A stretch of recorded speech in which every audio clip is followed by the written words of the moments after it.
Hello, hello, hello. Welcome, welcome, welcome. It is Sunday night. It is Sunday night. And this is a special edition. You know, we had to do it and have some fun at the same time. So come on in, come on in, come on in. How's everybody going? How's it going? How's it going, Marcellus? You good? You got yourself on mute, brother. You're on mute. I forgot I was even on the screen, Darryl. I'm sorry. It's all good. I forgot I was even on the screen. It is like a bunch of people in here. Let me see. Let me get started. Hello, Betty and Dolores. Welcome. Let's see. I'm sliding down. Uncle Fred, Dion, Christine. Ooh-wee. Charlene. Little Pig Feet. How you doing? I'm gonna get it right. Is it Mary Mary or Mari Mari? No, we switching to Mary Mary because we don't know yet. Like the gospel singer. Okay. Yeah, we'll do Mary Mary. All right. Sweet Pea. Rejoice Wellness Care. All right. Blessed Lady. Londa. Just Being Me. T. Davis. Kelly Hayes. Fitness is Everything. Gerald. Love and Happiness. Creeby. Keisha Green. I think, CC. All right, everybody. If you haven't done so already, please click like. I need you to do me a favor. If you're watching on mine, click like on both of my videos. And then also I want you to go over and click like on Marcellus's channels as well. We want those likes. We want all the likes. Now, we don't want just a little piece of the like. We want all the likes. So Marcellus is live on 2 channels. I'm live on 2 channels.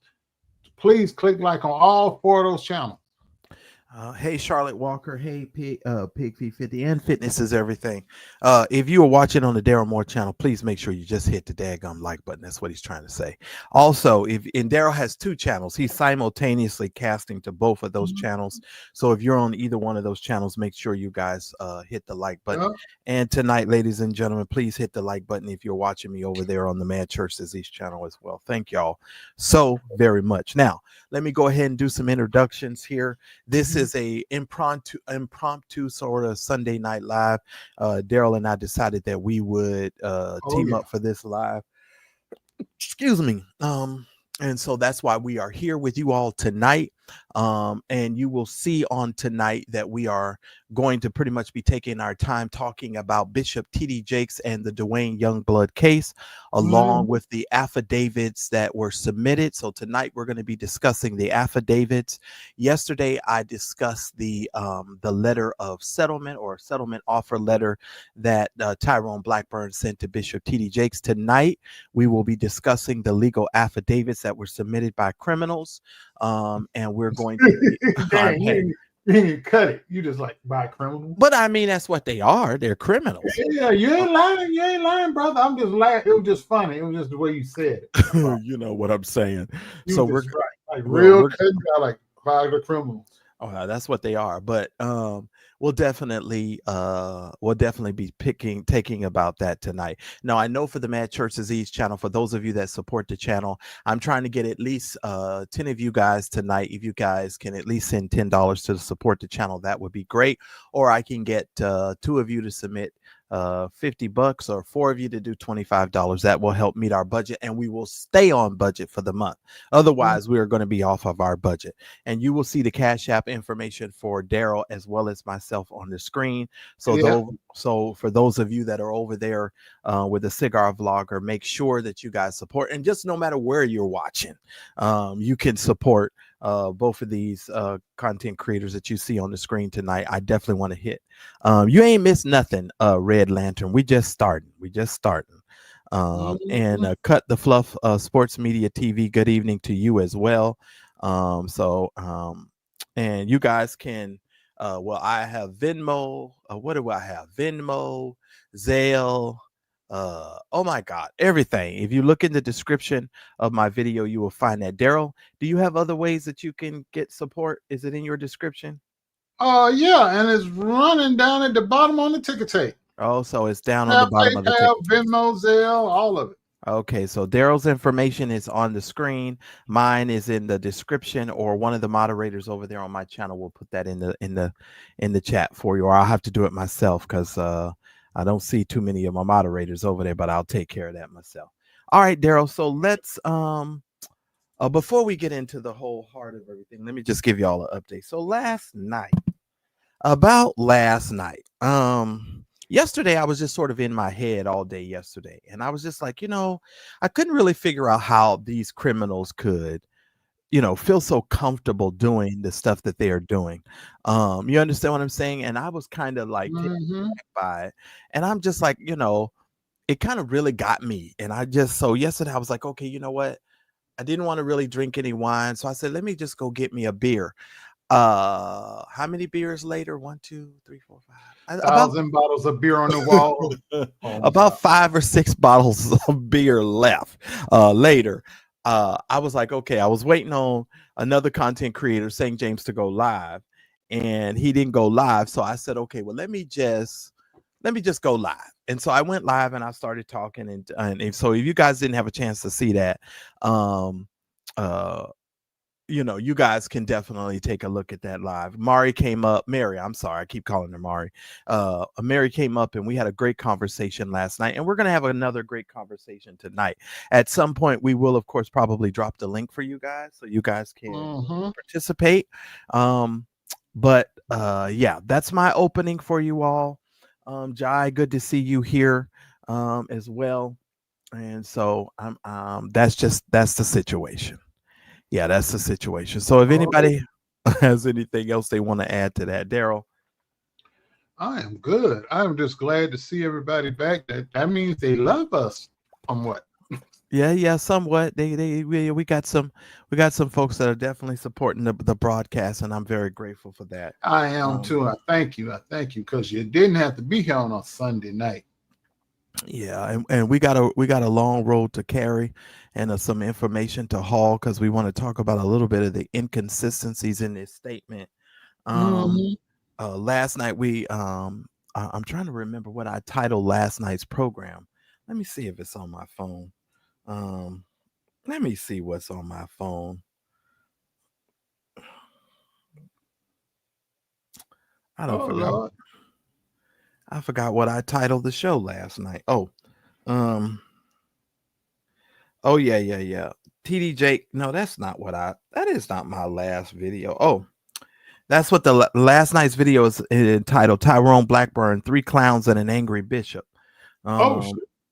well, that's what they are. And I put on the thumbnail for settlement purposes only. That's what it says on the thumbnail. Now, Mm. this particular thumbnail, you guys, I forget what I put that on there, but I think I put some about criminals and affidavits. What's Mm. up, Lynn Pearson? Thank you so much for your support. I appreciate that.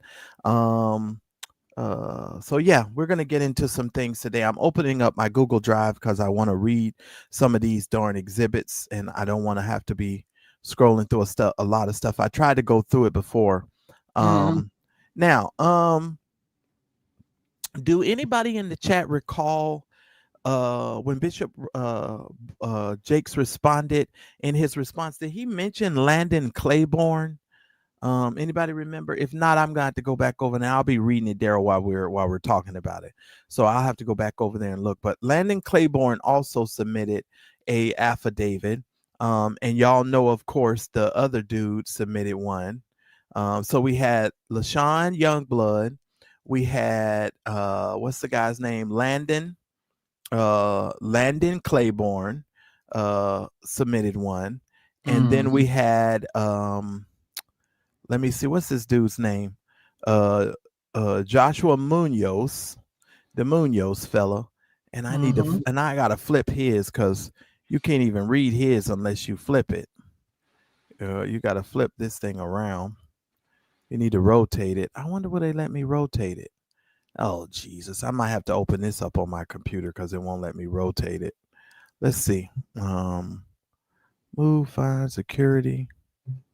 Okay, you just go ahead, Darryl, because I'm trying to get Which one myself you want me together. to open up? Put No, on the no. screen. I'm just start talking because I'm trying to Oh, open this because up. Because you had said we were going to start. We were going to go back in there and look at his. Yeah. We're gonna start on all the affidavits. Yeah. So it's two. It's only two affidavits. Oh, you mean the affidavits of on behalf? Everybody, because we're talking about everybody. We're talking about So everybody. because I was talking about Jakes and Dexters, because the rest of it is just. Well, I Oh, mean, you want to look at the inconsistencies of these people's statements.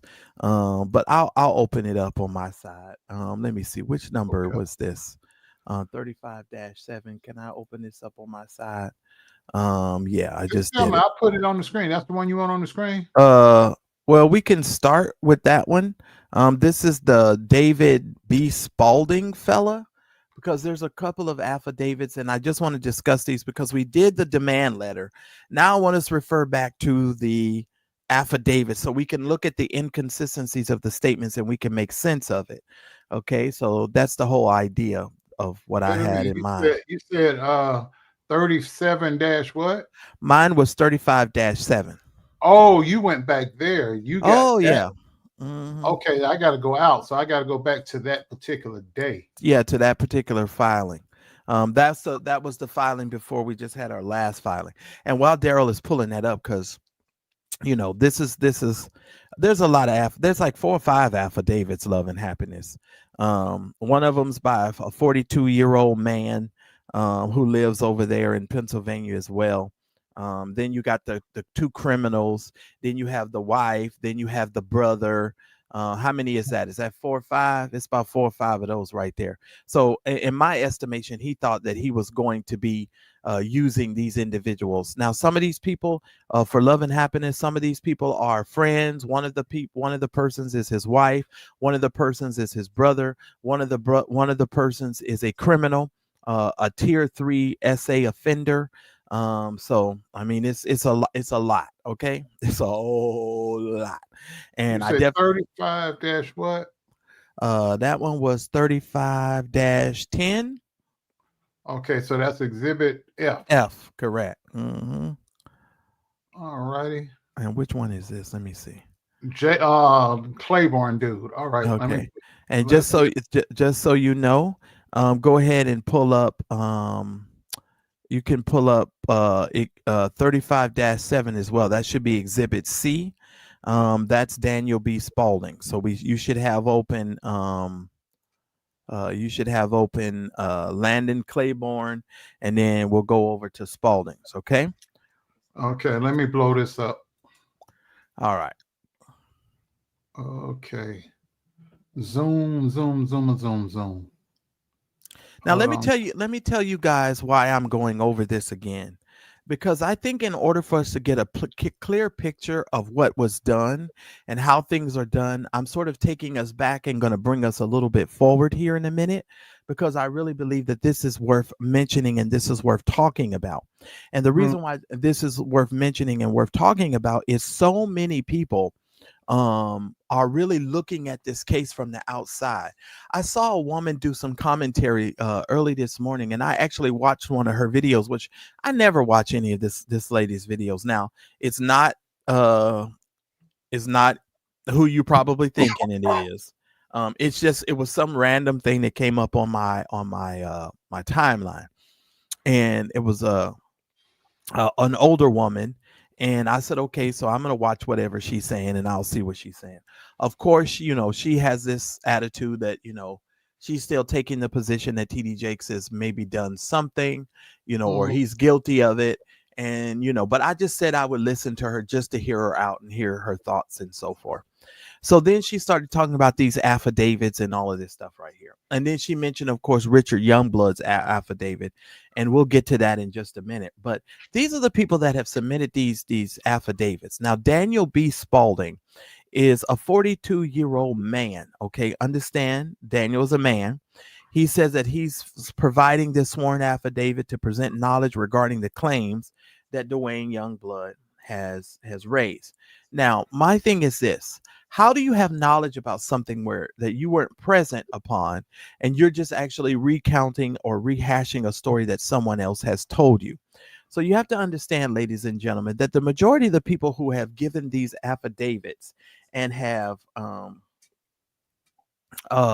who are going over these affidavits, these are people who do not have any sort of firsthand knowledge.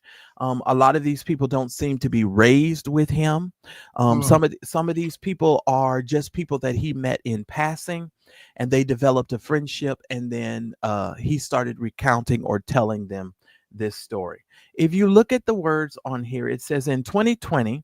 Now, let me just also say this. Y'all need to understand, because I've been looking at documents, that Duane Youngblood did not get out of prison until August of 2024. Did you hear what I said? He did not come out of jail until August of 2024, according to the documents in this trial. I don't remember the exact date that he appeared on the video podcasters, the podcasters, the video uploaders program. But I want to clearly state that I do know that that was shortly after. So that might have been in October or November. I want to say November. Could have even possibly been December. One of you guys can go over there and check if you want to check, but I don't remember. But he had just literally got out of jail. And if he had just got out of prison, so I need for you all to understand the sort of dynamic of this. Hey, Lovejoy, this individual got out of jail. Hey, Miss Lex too, by the way. I see you guys there. These people just got out of jail. This man just got out of jail. So within 2 months of getting out of jail, he will say 2 or 3 months, he made these allegations against Bishop T.D. Jakes. Okay, so he went from jail to affidavits and having these people to come and write these affidavits and make these claims. So let's take a look at what this man says here. He says, in 2020, I began reconnecting with Duane and going out to lunch a few dinners. On one of our times, he began to tell me the story of his life and what happened along the way. Now, let me just stop right there and tell you, anybody could tell you the life story, right? And Darryl, at any moment, just cut in here and stop me, because you know I get to going. Yeah, before you go into it, I need to point out the purpose of the affidavit. This is very key while Marcellus reads his affidavit. I need to read this to you.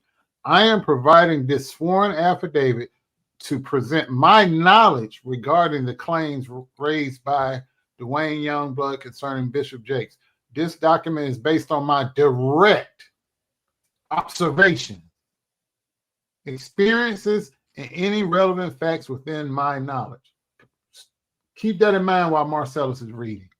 Okay, so he says that he told me about an interaction with T.D. Jakes where Bishop Jakes had talked with him and later tried to kiss him. He then told me of a telephone call where Jakes made an offer to take care of him for life if he would only have sex with him when he came to Pittsburgh. He also shared other stories with me about other parts of his life. Those experiences have shaped my understanding and perspective on the claims raised by Duane Youngblood. So I need for you to understand the key and central focus of this affidavit was a kiss. Okay, was the kiss, alleged kiss, and then the telephone call where he's stating that Bishop T.D. Jakes said that he was going to take care of him for the rest of his life. And hey, Creepy, good to see you here. I want you all to understand something. The life story is irrelevant. The other stories that he talked about that shapes his understanding, irrelevant. So the only thing that I see as far as this letter or this statement is concerned is the alleged kiss and the telephone call. So understand something. The central focus of this, where he made a clear statement about being taken care of, was the taking care of part of this letter. So this is just saying that Bishop T.D. Jakes promised to take care of him. I want you to understand that this is not a first-hand account. This man was not present. All the way this man got this information is the same way that we got the information, is that Duane Youngblood sat down and recanted and started to recount this story, just like he did on the Podcasters podcast and just like he did for this person during lunch. So as far as I'm concerned, this affidavit holds no weight whatsoever. And before you go any further, I want you to go up to personal background. Item B, I have personal knowledge of the facts and circumstances detailed in this affidavit. I want you to remember that, and then the purpose of the affidavit as Marcellus goes forward.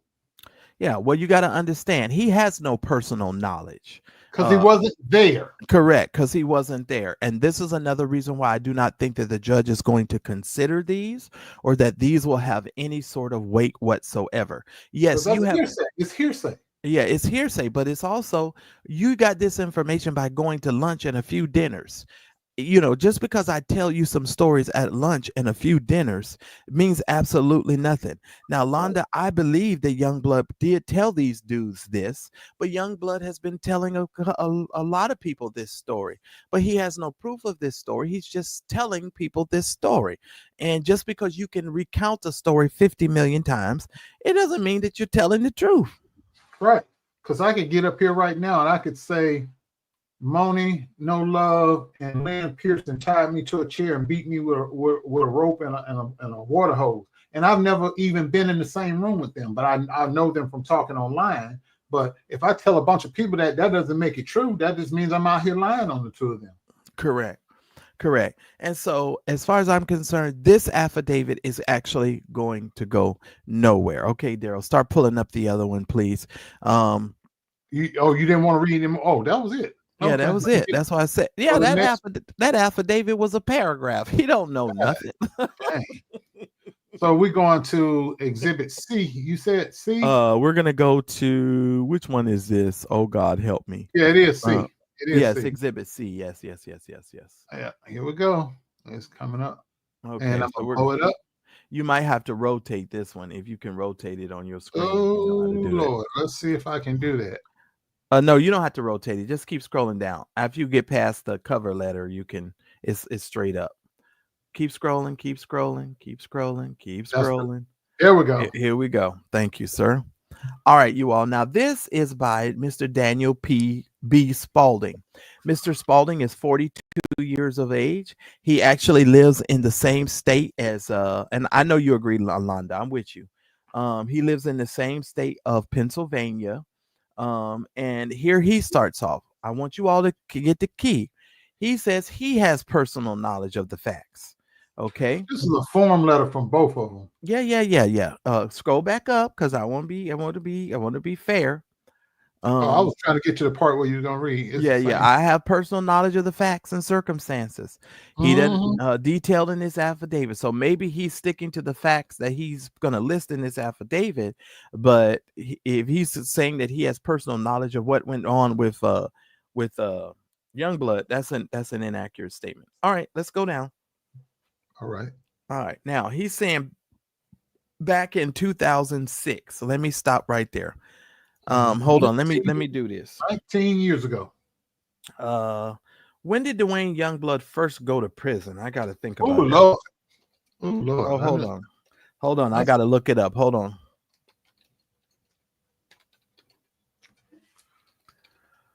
All right, y'all. Just hold on to your hats because I'm trying to do some excavating here tonight. We're doing a little bit of work tonight. We're doing the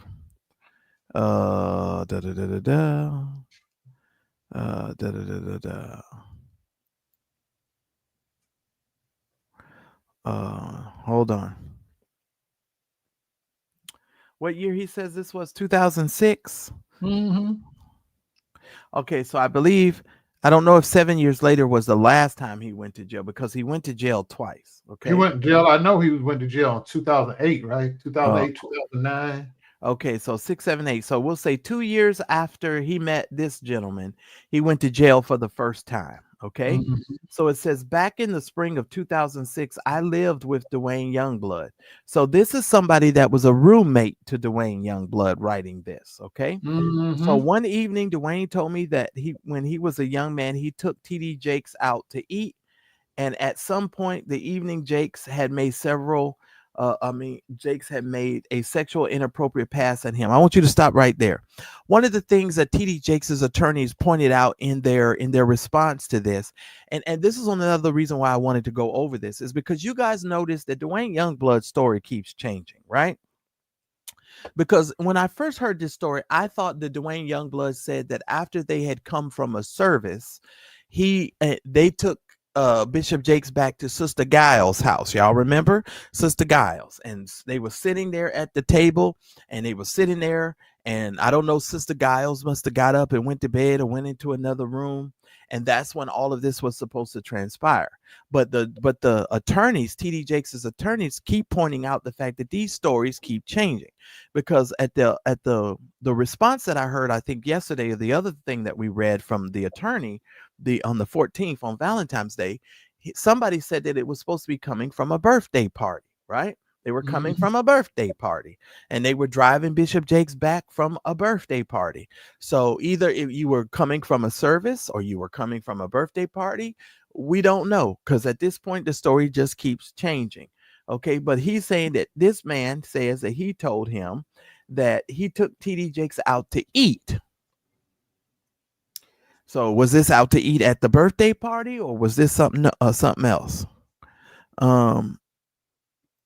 And Gerald says, no, the story was he was taking Jakes out for a birthday dinner, and he was eager to take Jakes. Okay, well, yeah, I mean, all of this stuff is baffling, but TD Jakes' attorneys did highlight the fact that this story is not remaining the same. Okay. And then he says, Duane also says that Jakes had later called him and said that he would like for the two of them to have an exclusive sexual relationship. What does that mean? So he told you this story, and you just simply said that they were supposed to have some sort of exclusive situation. No, no, not at all. I don't understand that part of it, because it makes no sense. It makes no sense, and that's why I don't understand it. I don't understand it because I'm not knowledgeable, don't have the cognitive skills to understand it. The reason why I don't understand it, ladies and gentlemen, is because it's bull job. That's all I want to say to that. Pretty much. That's all I want to say to that. And I want you guys to make sure that you're hitting the like button. Please, if you have not yet hit the like button. What up, K Rich? Good to have you guys here. Recash, it's not dated 5/24. It's dated the 5th day of December of 2024. Correct. He was supposed where the 12 is, he was supposed to put December, but he put just the number 12. Yeah, that's the whole thing there. Absolutely. That is correct.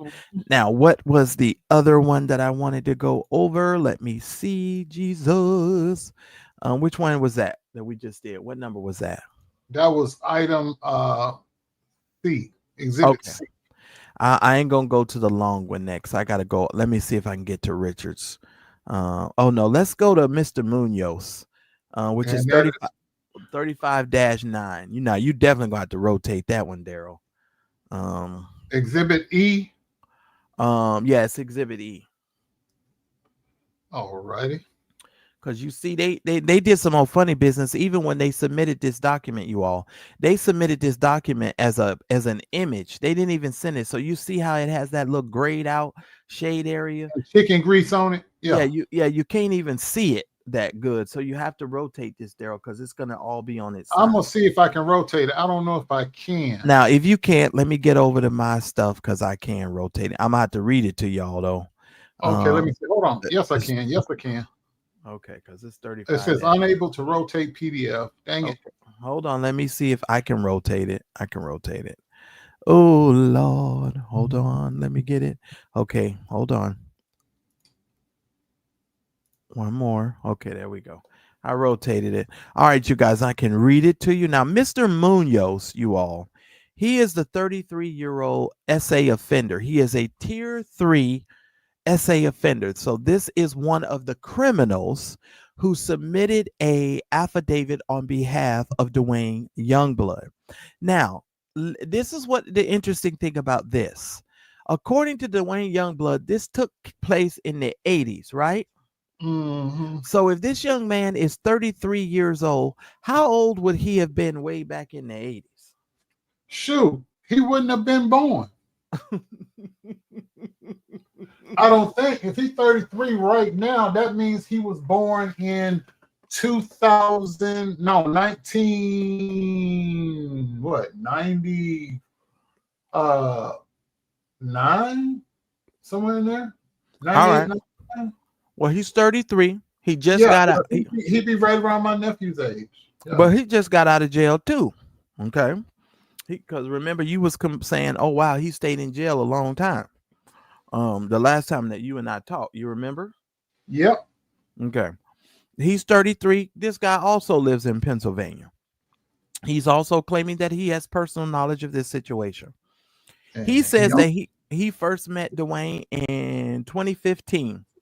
They started to develop a friendship around that time, which then became a strong friendship in 2020. What does that mean? Anyway, when we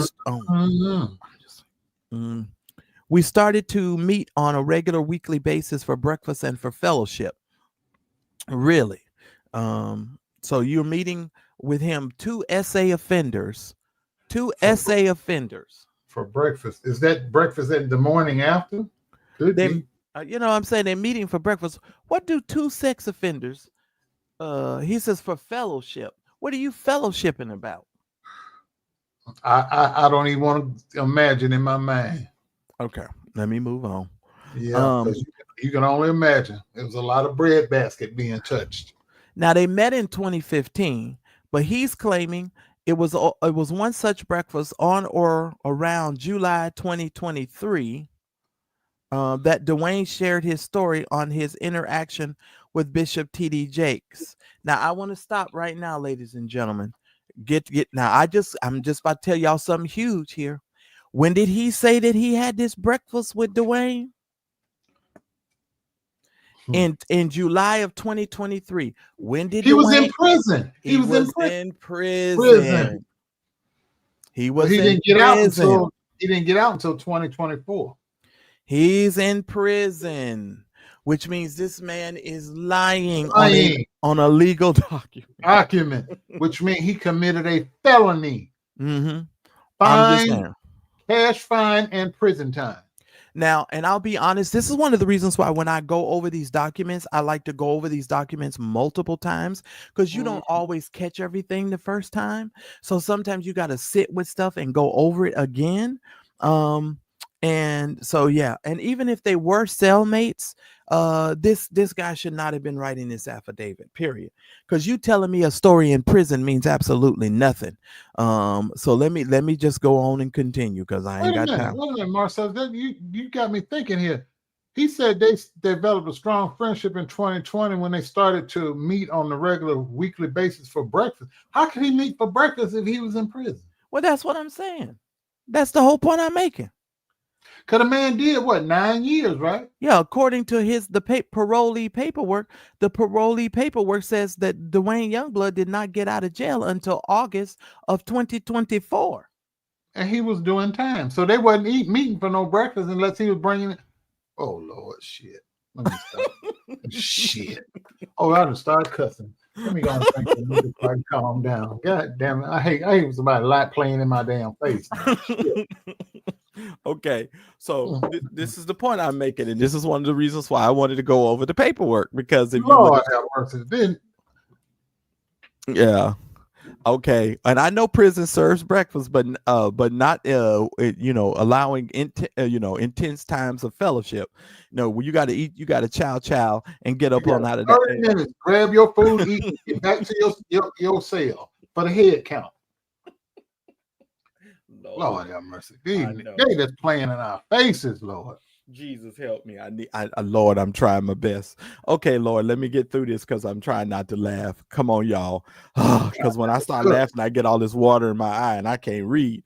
Hold on. Okay, so it says here, Duane shared of a time where T.D. Jakes had been staying at someone's home and wanted to see Duane. T.D. Jakes. Now, see, this is an inconsistent statement right there. What do you mean staying at someone's home and wanted to see Duane? Duane claims that he was driving him around. You understand what I'm saying? So this statement right here, that statement right there, don't even make no sense. Okay, so let's just go on and continue, because I don't want to belabor the point. T.D. Jakes and then attempted to kiss Duane, but Duane had turned away. After this initial rejection, T.D. Jakes had then called Duane's parents home and asked to speak to Duane. T.D. Jakes then made an offer that if Duane Youngblood was with nobody else other than T.D. Jakes, Duane would be taken care of for the rest of his life.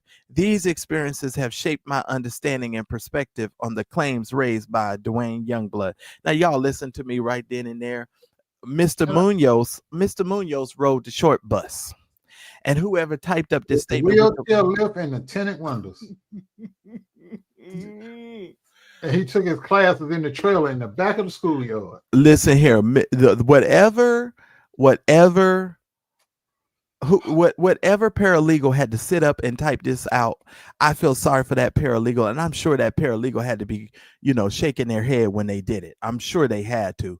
But ladies and gentlemen, key point we just made in this statement and just showed you for everybody to see and connecting the dots, that Duane Youngblood did not get out of jail according to this document and according to this paperwork until August of 2024. How in the world was Joshua Munoz meeting Duane Youngblood in July of 2023, sitting down having breakfast with him? How was that even possible?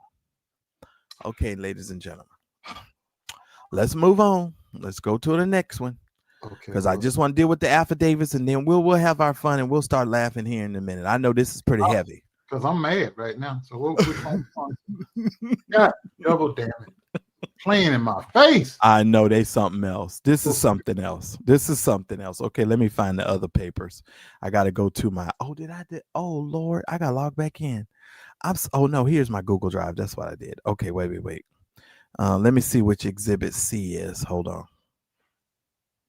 We did exhibit C. We already read C. Okay, we did C. Hold on, I'm just hold on, let me see. We didn't do D. Okay, and we didn't do B. Okay, let's go to the brother statement. Let's go to Richard's statement here for And that's exhibit B. That is exhibit B, yes. Because these jokers playing in our face. I ain't got time for this. And I wanted to highlight this, you all, because this is key. Because when they respond to TD Jakes, they're going to need to give an account and to answer for the inconsistencies of these statements. If they do not deal with it, brother. Go ahead. He lives in it. Guess what? Now it's making sense, brother. Youngblood's brother lives in Atlanta. Okay. I'll state of Georgia, Gwinnett County. That is northeast Atlanta. I will talk about this in a moment. I will discuss that in just a moment. Let me just say this, you all. Let me slow down. Duane Youngblood's attorney is going to have to answer for the inconsistencies of their statements. Now, keep in mind that part of what TD Jakes is alleging in his case is that there is a conspiracy going on to file this paperwork. Now, I'm just going to say, for the sake of conversation, for those of you that are on the Mad Church Disease channel, if I'm not mistaken, Dr. Dingleberry lives in Atlanta, Georgia. And when they said that there were going to be additional videos made by his brother and some other individuals, it would have been nothing for the brother to go in studio or meet up with Dr. Dingleberry to rehearse these claims or to put together some type of story. And that's just my opinion. Now, am I saying that happened? I don't know. Could that have been a possibility?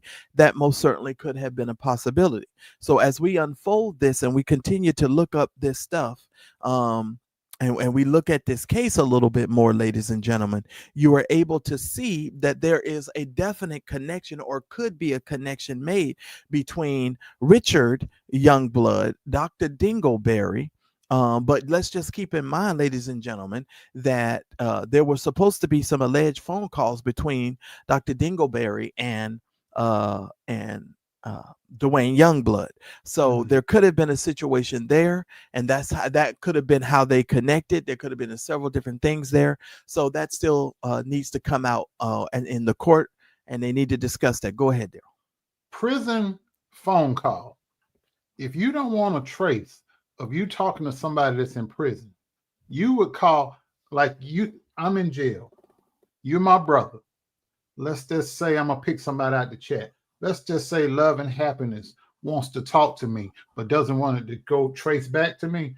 You would call you, my brother, and then you get on the phone with me but we all on the phone together. But as far as the jail is concerned, and they monitor who called in, you would be the one that called in. But I'd be actually talking to Love and Happiness. Yeah, and they have, and everybody who's ever had a relative in jail knows they'll call you and ask you to call somebody else. Bingo. Everybody know that. Because that way you don't eat up all your JPay money, because you only, as far as they're concerned, you only made one phone call, but you actually on a conference call with a bunch of folks. Yeah, which is definitely possible. So here we go. He's a 62-year-old male. I'm going to be jumping around this one, Darryl. So I'm not going to read all of this.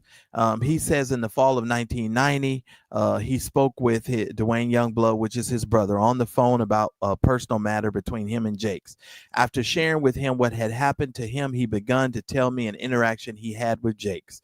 He told me that he had gone over to the home of Sister Giles to visit Elder Jakes. After speaking with him about his life and some of the things at home, you see how all of this is consistent and everybody's just repeating and rehashing the same thing.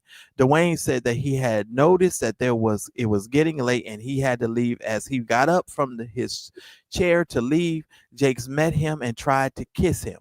He expressed how awkward, stunned, and uncomfortable it made him feel. He then shared that he had received a call from Elder Giles the following day, and it sounded as though Jakes was taking a bath. Remember, we kept calling it a bubble bath phone call, and that's why. When he proposed to take care of Duane financially, if he had sex with him when he came to Pittsburgh for preaching engagements. Now, here is the thing. You all have to understand, when they're claiming all of this happened in 1990, I need for you all to understand, and this is another inconsistency. Oh, thank you, Holy Ghost. In 1990, T.D. Jakes wasn't even known. He was still in that storefront church. Nobody even knew who T.D. Jakes was. Nobody knew who T.D. 2 more years. For right. 2 to 3 more years, because that what was that, Azusa conference? What year? Well, I saw him in 93, but he went to a meeting in 92, but he didn't even get to preach until 93. So nothing as far as TD Jakes financially was going to be able to be done for Duane, because first of all, TD Jakes didn't have no money. Yeah, he had no money. He was poor because he was saying they're telling people that his lights and stuff was getting cut off. Oh Lord, help me, Jesus! I got to get through this, Lord. So if you all understand, he was in a storefront church that didn't even have. Y'all remember the cogic churches? 10 members. He had 10 members. Right, he didn't have a lot of members at all. Y'all got to keep in mind, cogic churches, when they had storefront churches, they used to put up parchment paper, the colorful parchment paper. That's how they would make, like they had stained glass windows. If you look at if you look at the picture that T.D. Jakes had of that raggedy church that he was meeting at, they didn't even do that. It was just a storefront. So I'm just saying, if some folding chairs, shoot, they could have sat in somebody's living room. It wasn't but 10 of them. Ladies and gentlemen, that is another inconsistency with these people's statement. How in 1990 did T.D. Jakes tell him to do that? And T.D. Jakes was still digging ditches and still doing all of that stuff and still working hard trying to get on. So we'll leave it there. Exactly. Now he gonna house. And I'm not going to go through this story time about him feeling like Joshua in 1986, because all of that is just dumb. Now, you guys know, for those of you who are watching this and you're new to my channel, I have already gone over the story about him saying that T.D. Jakes crawled on his back in a hotel and was trying to proposition him, and he got up and all that stuff. I'm not going to read through that. You'd have to go watch some of my other videos that I've made, because it makes no sense for me to rehash that, because we all know what that was. The only thing I wanted to show you guys in these statements is the inconsistencies. What we're talking about today is the inconsistencies, and we have found 2 huge inconsistencies in these statements today. Okay, huge. One of them, I don't know how you and him was meeting every day for breakfast on a weekly basis when he was still in prison. I think Munoz is retarded, though. I really do. I think they just got Munoz to buy that. Oh, Lord. I ain't lying. Munoz opens a bag of Skittles and pours them all out and counts them one by one. He's not. Cuts them in half with a butter knife. I'm like, I wonder what's inside. Munoz is pretty slow, Daryl. I'm just saying. Munoz is the kind of person that when he's supposed to tie his shoe, he unties it and starts walking. It's like, no, sir. Lord have mercy. Help me, Jesus. Okay, let me calm down. So that's Richard's statement. That's Richard. I don't think I want to go anywhere else with this. Let me see. Hold on. Let me go back into my Google Drive because I did B. We did C. Yes. Well, we did E. Did we do E? Let's see. You want to take this off? Hold on. Yeah, you can take that off. No, we did E. Yeah, we did E. I think C was that was the other dude. We haven't done D. We've done D, and D is the wife. D is the wife. Okay. All right. Now let's we can highlight it a little bit. Let's look into it a little bit. All right. Inconsistencies, ladies and gentlemen. We're looking for inconsistencies. Everybody's paying attention. Now we done found two already. Mm-mm. Listen here, fitness is everything, but we pulling this information. That's all I know. Somebody lying. Yeah, somebody lying. Now, this is his wife, I believe, LaShawn Youngblood. She's 53 years old. She's going to go ahead and give personal knowledge of what she has. Now, this is a total story time. I'm going to attempt to go through it, but I'm looking for inconsistencies. Let's go. Personal interaction with Duane Youngblood, TD Jakes. Duane sat me down and told me that he needed to talk to me. He went through his childhood and then told me why he felt he needed to leave the organization we were in, higher ground, always abounding assemblies, better known here on the Mad Church Disease channel and the Darryl Moore channel as the Hugga Gugga Church. It's the Hugga Gugga Church. One of the reasons was his interaction with Bishop TD Jakes. He told me that Bishop TD Jakes was in a revival, blah, blah, blah, blah, blah. 2-minute drive. It was Bishop Jakes' birthday, and he and Elder McDaniel took Bishop Jakes out to eat. After Bishop Jakes and Duane went to where Bishop Jakes was staying at Sister Giles' house. She was a member of Greater Emmanuel, blah, blah, blah. Obviously, we don't need to go through that. Bishop Jakes to stay with her. This church people, I can't stand when church people do this. This was when preachers would stay at a member's house. Duane said that they sat in a dining room talking, and he felt as if he was safe to share his life story and incidents and sexual abuses that no one knew. So stop right there. So ladies and gentlemen, Duane Youngblood had his wife to write in a statement, and the wife wrote in this statement that Duane in this moment had sat down and told Bishop Jakes all of his story, including his sexual abuse stuff that had happened to him in his childhood. Now, I want to pivot that part for you to understand this.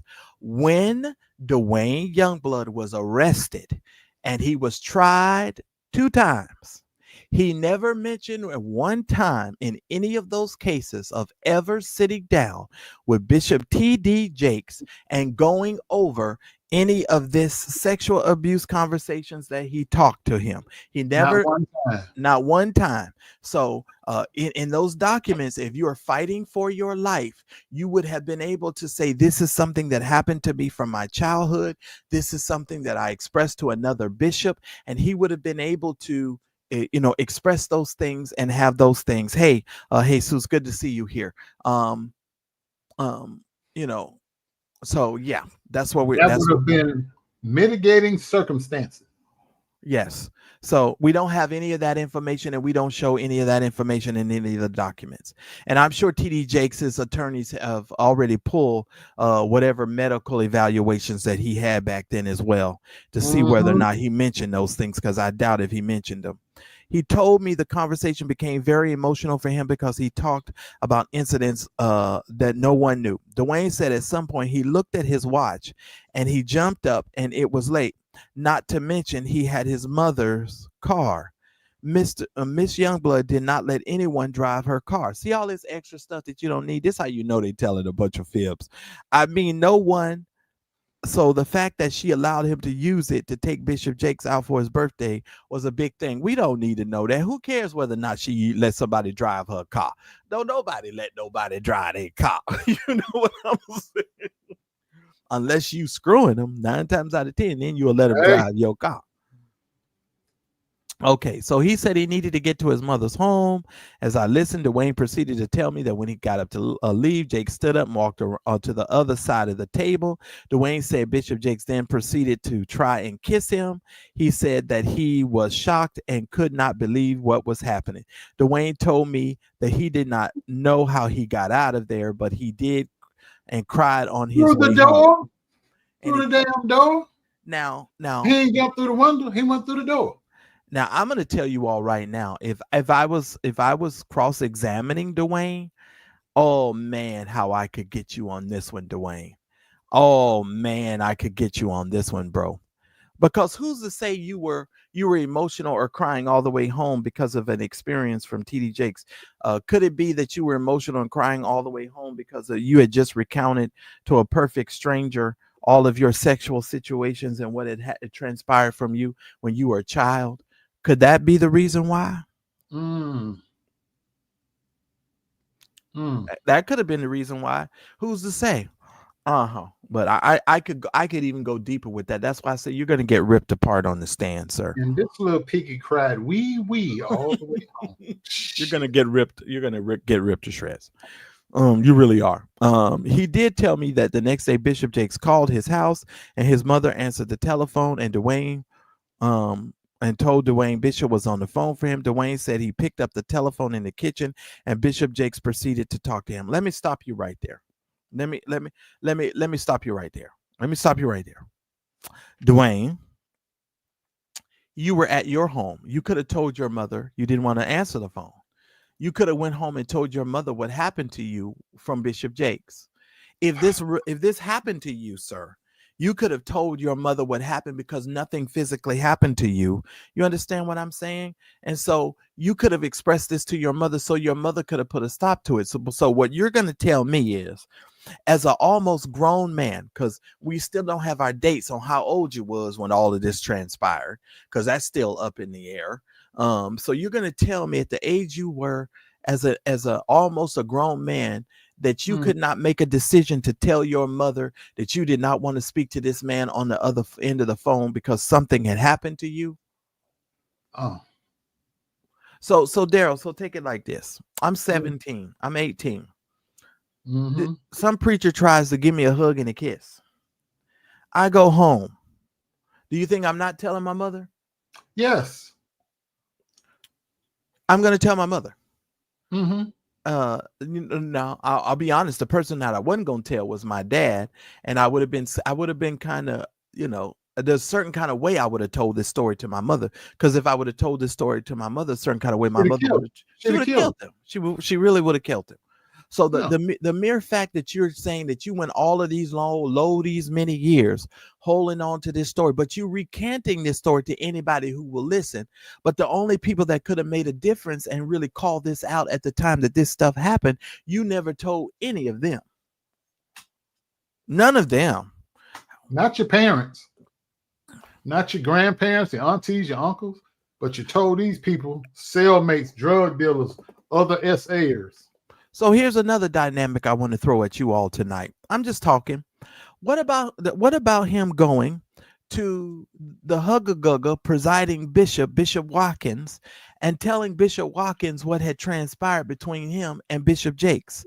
And what about him taking his mother or taking somebody into the meeting and having that conversation? And where are the affidavits from the people in the Hugga church who are in leadership that says he went to the leaders to discuss this or to bring this to somebody's attention inside of the leadership of the Hugga church? Because TD Jakes was in leadership.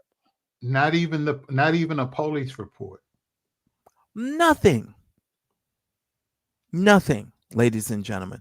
We got nothing but a big nothing burger. All right, I'm going to keep reading.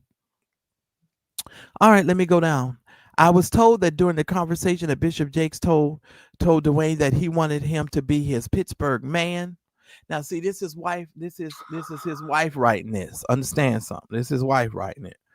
He said that Duane could not be with anyone else because he did not want to give his wife anything, but if Duane would agree that he would take care of him. Duane said that he made things worse. Now, I want y'all to hear me very carefully. You notice how in most of these statements that they are making a concerted effort to keep reiterating the part that they want him to be taken care of. I don't know who this is that's texting me, Darryl, but I'm about to read it. So it says,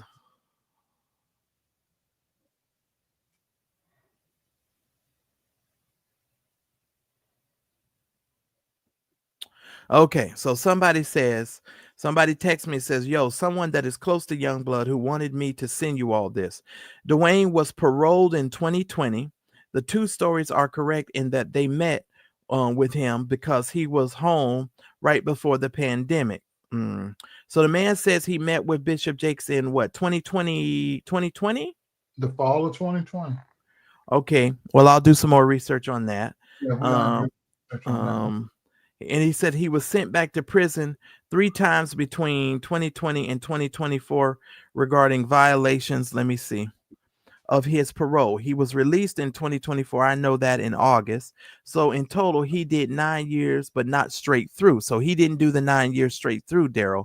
He got out, and then because one of the times he got caught in a park. Right. That was the last time that he went back in because he was in parole. Yeah. Nasty rascal.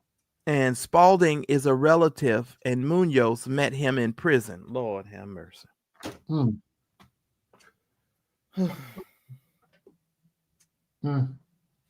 Okay, you all. So we'll stop here and we'll say, that makes me want to really dive into Munoz's statement then. So what year did he say that he went, that he did all of these lunches with him? Was that in 2020? So I guess so when he got out in 2020, between 2020, he still could have been doing it all because the man went back to jail for violation. So he still couldn't have done it. Whoever the Munoz is full of shit, and so is and here's why, Marcellus, they couldn't have been meeting for breakfast. He was out on jail with an ankle monitor, which means when you got an ankle monitor on, you can only go to work and church and back to the house. Right. And isn't, if you're on parole, you can go to work, church, and home. But when you're on parole, also you can't meet with another parolee or you can't be in the company of other felons.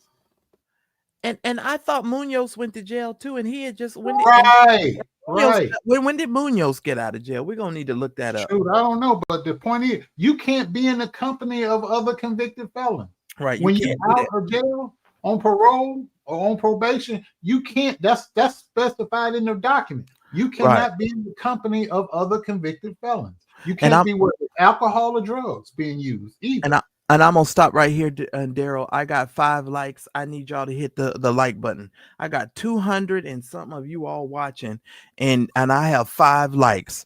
I need y'all to hit the like button right now. I'm not going forward until I get to 100 likes.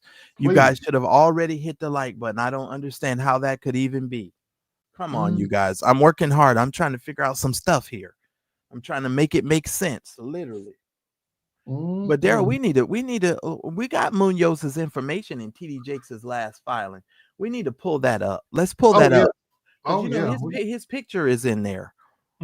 Hit the like button. I'm not even talking anymore until they hit the like button. I'm sorry, I'm just not. Because I've been going over and mulling over this stuff. I'm trying to Oh, somebody say they see 89 likes. Okay, well, get me to 100, please. You got to make 100. Oh, let me stop. And while I'm waiting for them to get to 100, if those of you that are supporting the show, please make sure that you do so. I'm asking for, if any of you tonight can support the show, please do so. I got a lot to do this week coming up, and I do want to stay on budget for the week, you all. So if I can get at least 10 of you all to do $10, that would be a big help. Or I can get 2 of you all to do $50, that'll get us to $100, and we will still be on our budget. So please. Okay, we're at 100 now. You at 100. Okay, thank you. I appreciate it. All right, let me continue. All right, we got to bring up Munoz's stuff though, because something ain't right here. Something is still off here. Where was I? Let me go back. Oh Lord. When he said when Jakes got up the mic to preach, he announced that Duane would read the Bible for him. What I said, Duane said yes, he was asked to read the Bible for Bishop while he preached, as if that was a horrible thing. A few years later, in the spring of 2015, I received an envelope from Duane, who was in the uh, Allegheny County Jail in Pittsburgh, Pennsylvania. He told me that he wanted to write about his life in detail, and he would decide later what to do with it. He wasn't sure if he wanted to make a book out of it or alone or just get his thoughts out. Asked me to hold on to it until we talked about it again. I want y'all to stop right now. Here's another thing. This is how old stupid boy Tyrone Blackburn is going to try to say that they were trying to write this book prior to the interview with the podcaster and the YouTube uploader.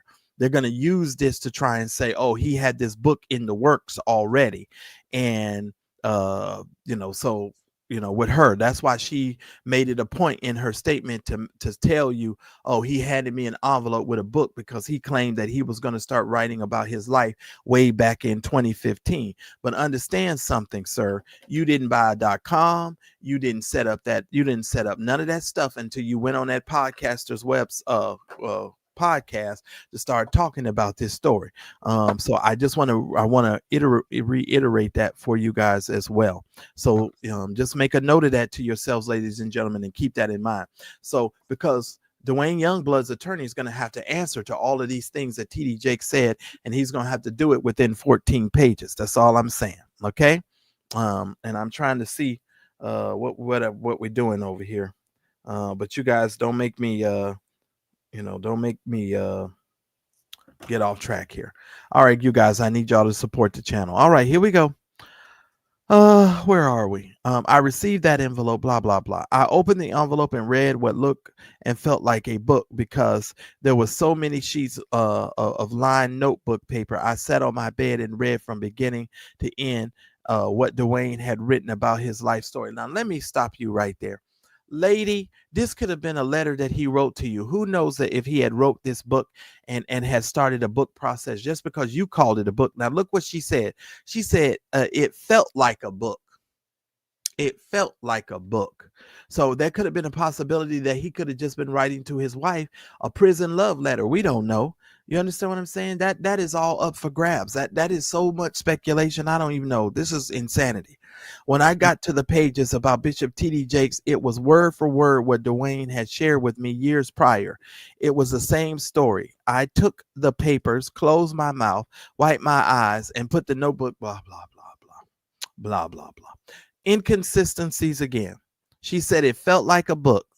She didn't say that he had sent her a book. She said he wrote a bunch of stuff on lined paper, and he sent her the stuff, and she looked at it. Hey, K-Lock. I thought K-Lock was already in here. $50, Uncle Fred. Yeah. If I can get two of you guys to send $50 a day, we'll meet budget. So let's go ahead and meet budget, please. And the moderators will put the Cash App information in the chat if they haven't already done so. Thank you. Two convicted felons gonna sit together and have breakfast on a regular basis. Yeah, we supposed to believe that, knowing that that's a violation of both of their terms of release from jail. Mm-hmm. They're gonna put this in writing and got it notarized, a notarized affidavit. Yeah, they're nuts. That they are admitting that they were in they were in each other's company. Well, they're not even supposed to do that, as far as I know. No, they're not supposed to be around each other. So they're also admitting they broke the law. Bingo. They both supposed to go back to jail for that. Yeah. Mm-hmm. Okay. I was born at night, but not last night. Mm-hmm. Lying devil. Oh, you hush up, St. James. He is not the most honest man. You need to knock that on off. And don't be sending no Loie Elias Cash Apps over here. I don't want no darn $1.99. Now, what an insult! I rebuke the spirit of Loie Elias that uncrawled all over I mean, you. you're gonna get $1.20 out of that. $1.19. YouTube gonna take 40% of it. Don't you dare send me no $1.99. Oh, We'll you get to can buy a honey Lovey bun. in You a can buy minute. a honey Yeah, bun. right. You can buy a This honey bun with that. that's that Loie Elias spirit. I tell you, done fell over there on St. James, and he wasn't even on the live. Lord bless his heart. But yeah, inconsistency. So, but he's gonna have to answer that, and trust me, they're gonna have to sit together and come up with some really good lies in the next week, in order for them to combat what this man done said. And I think they got to what, next Friday, right? Mm-hmm. So we had the Friday of the 14th, and next Friday we'll have another. Listen here, St. James, you're gonna be rebuked. You're gonna be rebuked. He's Come on, some Lovey. He's anointed with baby oil. Okay, I'm done with that part. So ladies and gentlemen, I've showed you guys a couple of inconsistencies. Now I got to go back and do some research, and I want to thank the person that texts me that information, and I'm gonna make sure that I go back and look at that. Because I mean, but how do you combat? I don't know when the hell you was paroled. You went to jail so damn many times. Don't no damn body know. And then how can we say for sure that you met this person when you claim that you met this person? Basically, from what we understand, you and this person both was in jail and had gone to jail. So how we don't know that you didn't meet this man in jail? So I wonder, was this man in the same prison with you while you was in jail? It leaves a lot to be questioned. That's for sure. No, JP, they take 40% of super chats, not cash apps. Oh, not yeah, not the cash apps. No, that's why cash apps come directly to us. Right. Super That's chats, they take 40%. That's why we tell you, don't send us no super chat. If you can, send us a cash app, because that way we get to keep all. And then we have to wait 30 days to get the super chat. Correct. Yeah, yeah. Cash apps come to us right now. Yeah, I try to make my budget, so I'm definitely trying to do so. Okay, so that's that part, Darryl. I'm okay with that part. Did you have anything else you wanted to add to that? No, that's pretty much it. We've proved that they've lied. Yeah. Well, and I mean, we're gonna have to go back over Munos's statement, but let's pull up Munos's when he got out of jail. You got to go to TD Jakes' last document, because we got Munos's information too. So let's go over there and let me find it. I'm gonna have to find which one of these is Munos, though, Darryl. Let me find it. I gotta find which one is Munos. Munos, I gotta find Munos. Let me find Munos. Okay, y'all. I appreciate y'all sending some support. I'm gonna look in a minute and I'll tell you if we met the goal, because I ain't trying to do no funny business. Y'all know I just try to stay on budget. Hold on. Oh, Darryl, this is a mess. This is an absolute mess. Well, I know Exhibit 26 is that storefront church. So if you want to take a look at Exhibit 26, you can. That's that darn storefront church. I want to look at Munos's record. Let me find Munos's record again. I want to see Munos's record. Something ain't right. Something ain't lining up here. And if I see something huge, I'm not going to say it out loud. I'm going to let TD Jakes' attorney say that out loud. Or not me. Because I ain't trying to get him other people no damn ammunition. Thank you. This is the church. Okay. This is where he was when Youngblood said he was doing all this kissing and promising. For life with 10 members in that building. In 1990. Keep in mind, that's where they are in 1990, ladies and gentlemen. He stayed there until they built the church in, I'll take it back. They started here. He had another church in West Virginia. They bought a sanctuary. And then from there, they went to Dallas when they built the Potter's House. Okay. And if you want to go Exhibit 4, Darryl. Okay, go back. Let me get out of here. And I'll scroll down. Exhibit 4. Yes.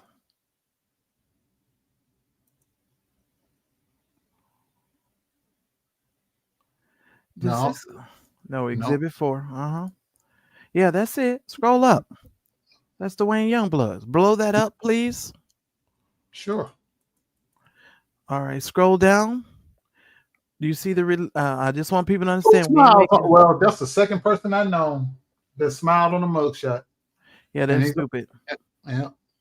Scroll down because you didn't. I want them to see the piece at the bottom.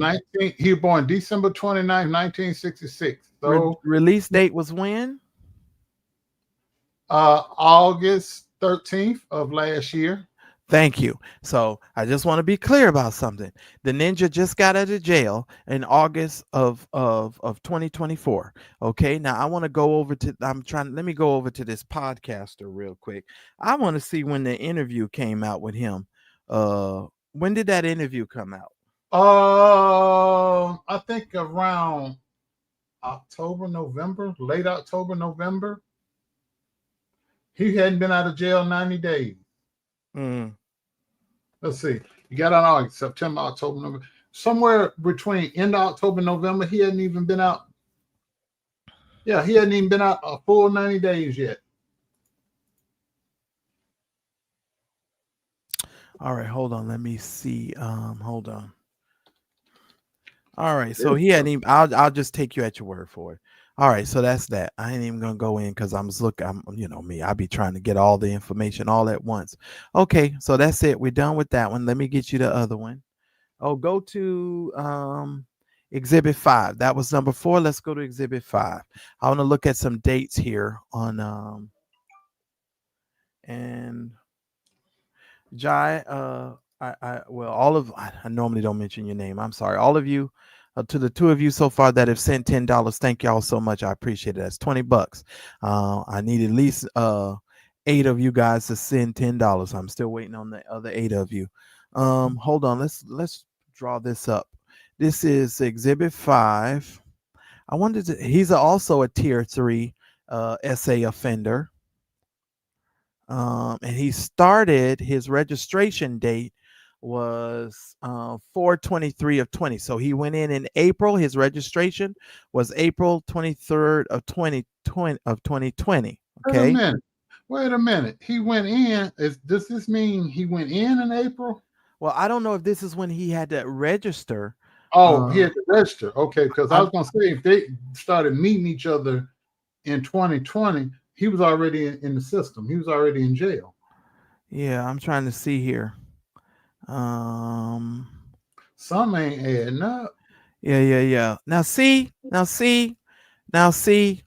Something. Go down. Scroll down. What it says, offense information.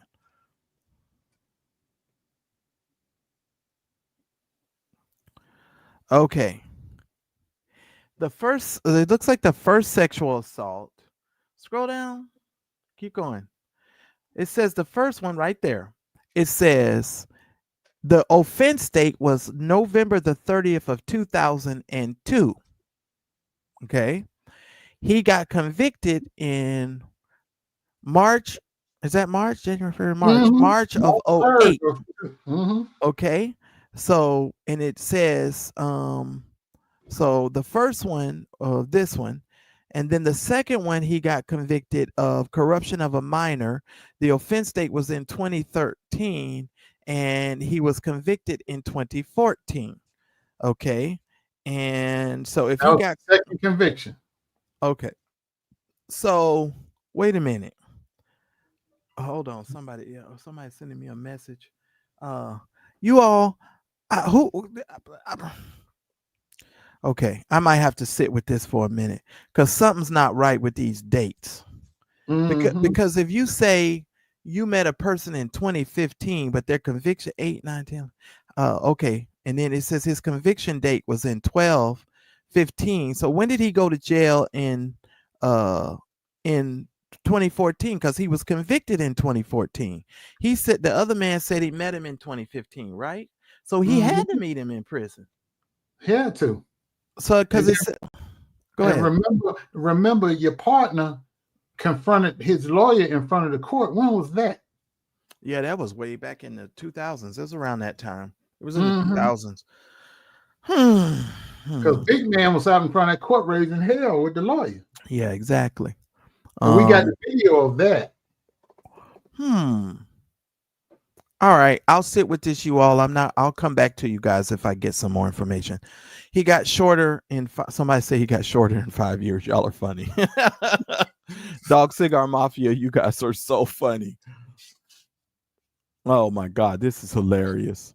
Somebody said the second interview was 11/3. Okay, somebody said so that was in November. So he got out in August and then he went and did an interview in November. So he didn't even wait 2 months. So he didn't even wait 2 months. So the first interview was somebody said Gerald said the first interview was in August 28th. No. October 28th. October 28th. Yeah. That's part of September, October. He didn't wait a full 60 days. Yeah. So he got out of prison with this plan. Yeah, he got out of prison with this plan. Wow, that's interesting. I just find that really interesting. You guys know how my mind works. I dive down into these little rabbit holes. That's okay, but I'll start putting some dates together. You guys know me. I'll do a timeline. Yeah, we're gonna need a PowerPoint slide for this one, brother. And I'll have a PowerPoint. And I will have a PowerPoint. So let me work on this some more because I need to look at some things. I need to get some dates right because something ain't right over here. Something ain't right. So how you say it? Something it's some strychnine. That's right. There's some strychnine in this corn, ladies and gentlemen. Yeah, most definitely. Oh my God. Definitely premeditated. This was all hatched while he was sitting on his cot. Okay, well, this is interesting, Darryl. I just found that to be interesting. Okay, so we will I will leave it alone for now, ladies and gentlemen, and we're gonna revisit this on these timelines again. But I wanted to go to Mr. Munos's stuff before I get off of here. Hold on, let me find Mr. Munos, Darryl. I'll tell you which one it is. I'm scrolling all the stuff. Hold on, Mr. Munos. Okay, Mr. Munos. I don't even see Mr. Munos stuff. Where's Mr. Munos? I know we got his stuff. I agree, Lynn. Is that Exhibit 20? Let me see. I gotta scroll down. Where's Mr. Munos? Yeah, Mr. Munos. Y'all know I will dive deep until I listen. Y'all know something ain't right. Something ain't right about this at all. The numbers not adding up. The story's not lining up. Darryl, see if you can find Mr. Munos's mugshot and his criminal. Not Mr. Munos. Yeah, it's Mr. Munos. I'm gonna have to go out of this. Let's see. Because it would have been it's the latest filing, right? Because that's when. Yeah, I'm on. This is it right up on the screen. So it's one of these exhibits. We just gonna have to. They have so many. I'm sorry. Yeah. I thought I had looked at all of them. No, I haven't. I'll be able to tell you in a minute because I got a preview window. It'll show me everything, so then we could just avoid. Let me see if it's 13. Hold on. Because I should have wrote it down. Nope, that's not that one. Not 13. Oh Lord, this is a mess. Let's see if it's 14. You guys, this is like 500 pages. You got to go through all of this. It's for real. It's for real. Nope. Which one is this? I'll tell you. Go to Exhibit 3723. We can pull that up because that'll help us with a date of one of them from Mr. Munos because that's the article that was written on him about the 12-year-old girl. Is this Mr. Munos 3722? No, that's the other person. So yeah, make sure you open 3722 also, or keep 3722. That's Exhibit 18. So that's Exhibit 18, Exhibit 19. Let me try this one. Oh, I got them all now, Darryl. It's Exhibit 17 for Mr. Munos, but Mr. Munos got a couple of things in here. Okay, Lord, thank you for helping a brother out. Go to Exhibit. Darryl, Exhibit 3719. Go to that one first. That's Exhibit 15. Oh God, this. Jai says that was the real book. You got that right, Jai. There he is. There he is. The real book. Got him. You ain't never lied, Jai. You ain't never lied. Got him right here. Okay, let's look that up. Tier 3. So he is also a SA offender. It says his start date was 4/30/15. And when was Youngblood's start date, I wonder? I don't It remember. was before this one. It was before that one. Okay. Same month though.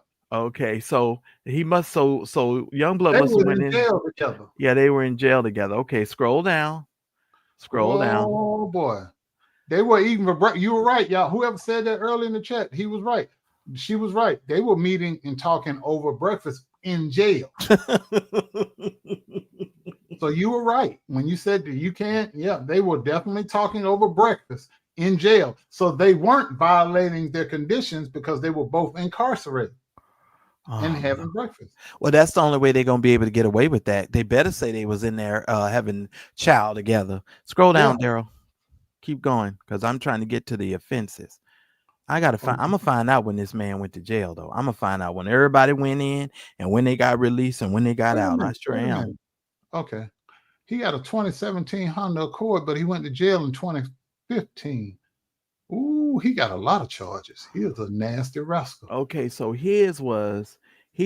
all his stuff happened in 2014 and he got convicted in 2015. Okay. So yeah, he went to jail quick. And I wonder what was his birthday? Does it show his birth date up there? At the time he went to jail, he got popped. He was 23 and the girl was 14. And then so if he went in when he was 23, is this when he was just getting out of jail? Like, because he served a very long time. Remember, because you said he's 33 now. So this was 10 years. Yeah. So I wonder how much. So scroll down some more. Because I think we got his registration date with the other stuff, because he had to register as a sex essayer. Yeah, we do. But this is not on this document. Okay. Okay, so I got to go back and check those dates. Yeah, I'm gonna check the dates. Don't y'all worry. PowerPoint coming soon. Don't worry. PowerPoint coming soon. So I'm gonna draw out this timeline, and I might have to do that next week when I'm at my sister's. That's interesting. Okay, Lord, I got you. All right. Because something ain't right with these dates not adding up. Something's not adding up for me. Because when did this dude and him? He said he met him, according to his affidavit. He said he met Duane. 2020, right? No, I thought he said he met him in 2015. So if when he was in jail, so he had to meet him when I was in jail. Remember in his affidavit, he said they reconnected in 2020. This was when them Negroes got out of jail. Well, wait a minute, because Youngblood went back to jail. Remember? Right. So maybe they reconnected when Youngblood went back to prison, because this young man was already still in jail, because he hadn't got out of jail, because Youngblood came back.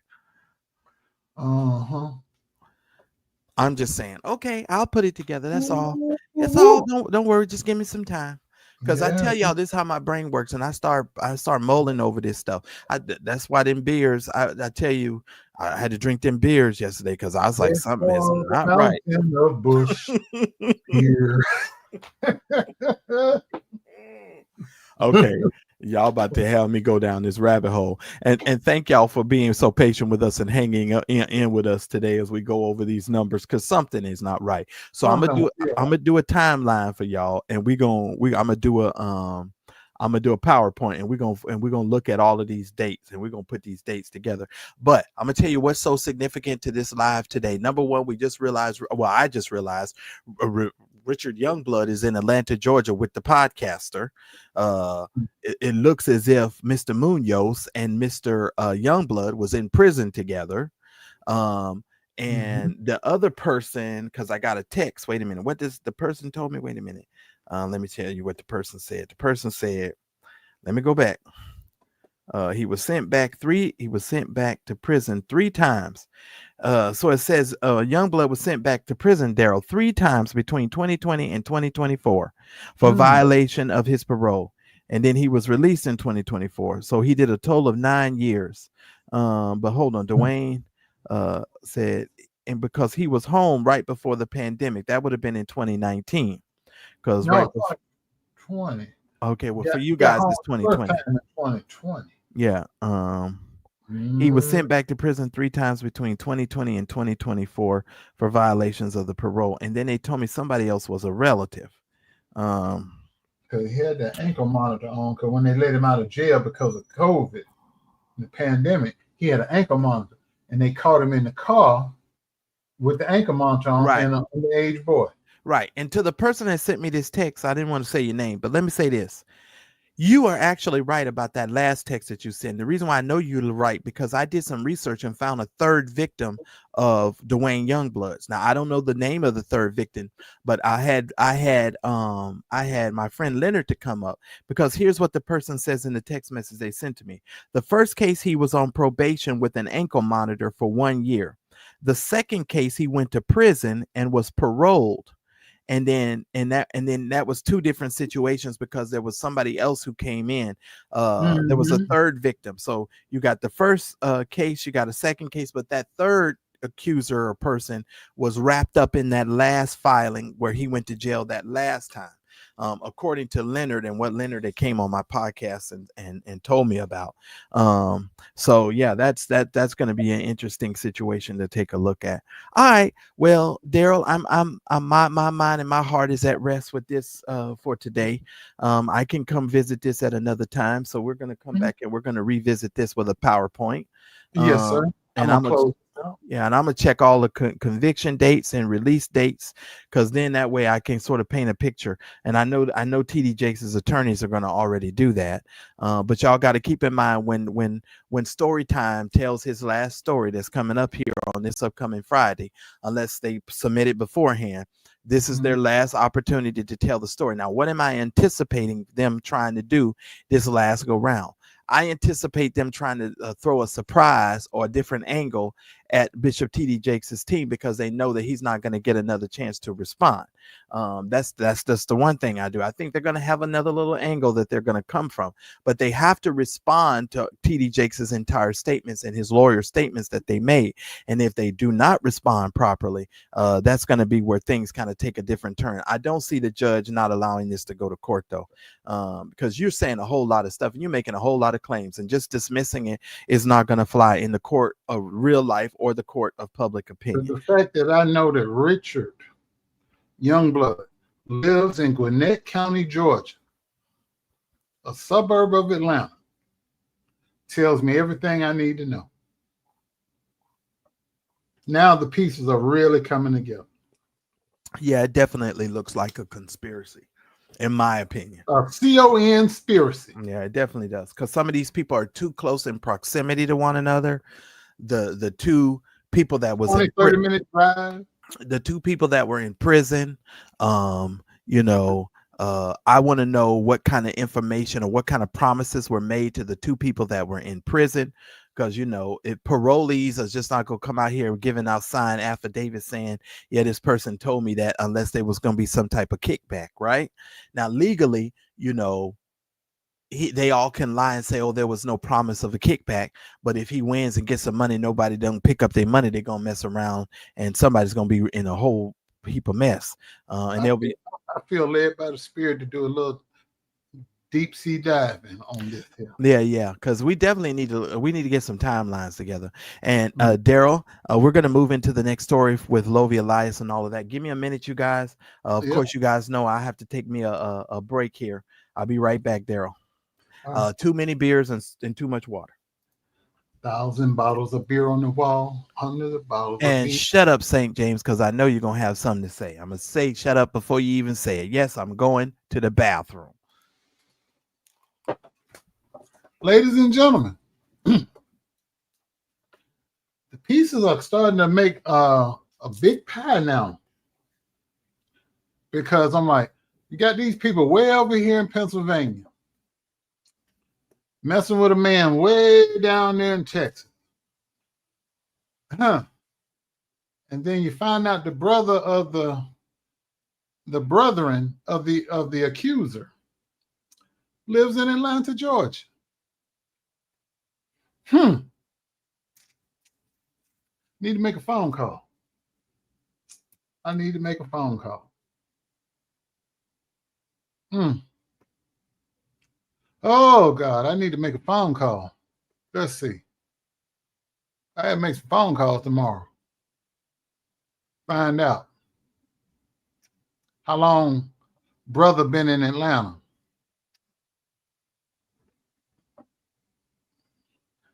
Jake's lawyers might need to subpoena some phone records. Find out what's going on. Who was calling who? Who was putting money on the JPay? Who was cash apping them, Venmo, Zelle, or whatever? Who was putting money on the JPay? Oh, so much to do, so little time. Duluth, let's see, Gwinnett County. Hold on. Give me a second here. Okay, I'm back. I feel led right now. While you talking, I gotta do a little quick typing here. Let me tell you guys why this is so important. This is important because it helps you to get a larger and a better picture of what's actually going on here. So now we can connect one of the brothers to the podcaster in the same state. Now you can connect Duane Youngblood and the Richard Youngblood, Mr. Munoz, and then the other person was supposed to be a relative of his. What did the other person tell me? Hold on. Richard Youngblood is how old? He's older. I don't know. Don't get me the line. I'm trying to find. Ain't he like in his 60s now? He's got to be at least in his 60s, right? Well, yeah. I don't really know. Hold on.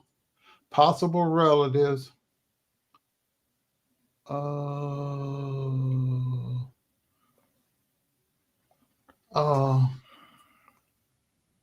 on. I think I found him, sir. And I need 7 of you all to send me $10, please. Help us meet the budget tonight, you guys. I'd appreciate it. The Cash App information is pinned to the top of the chat. So wait a minute. Richard, Duane is the older brother. Richard is the younger brother, right? No, I thought Richard was the older brother. I don't know, Darryl. I really don't know. Hold on. Because I found him.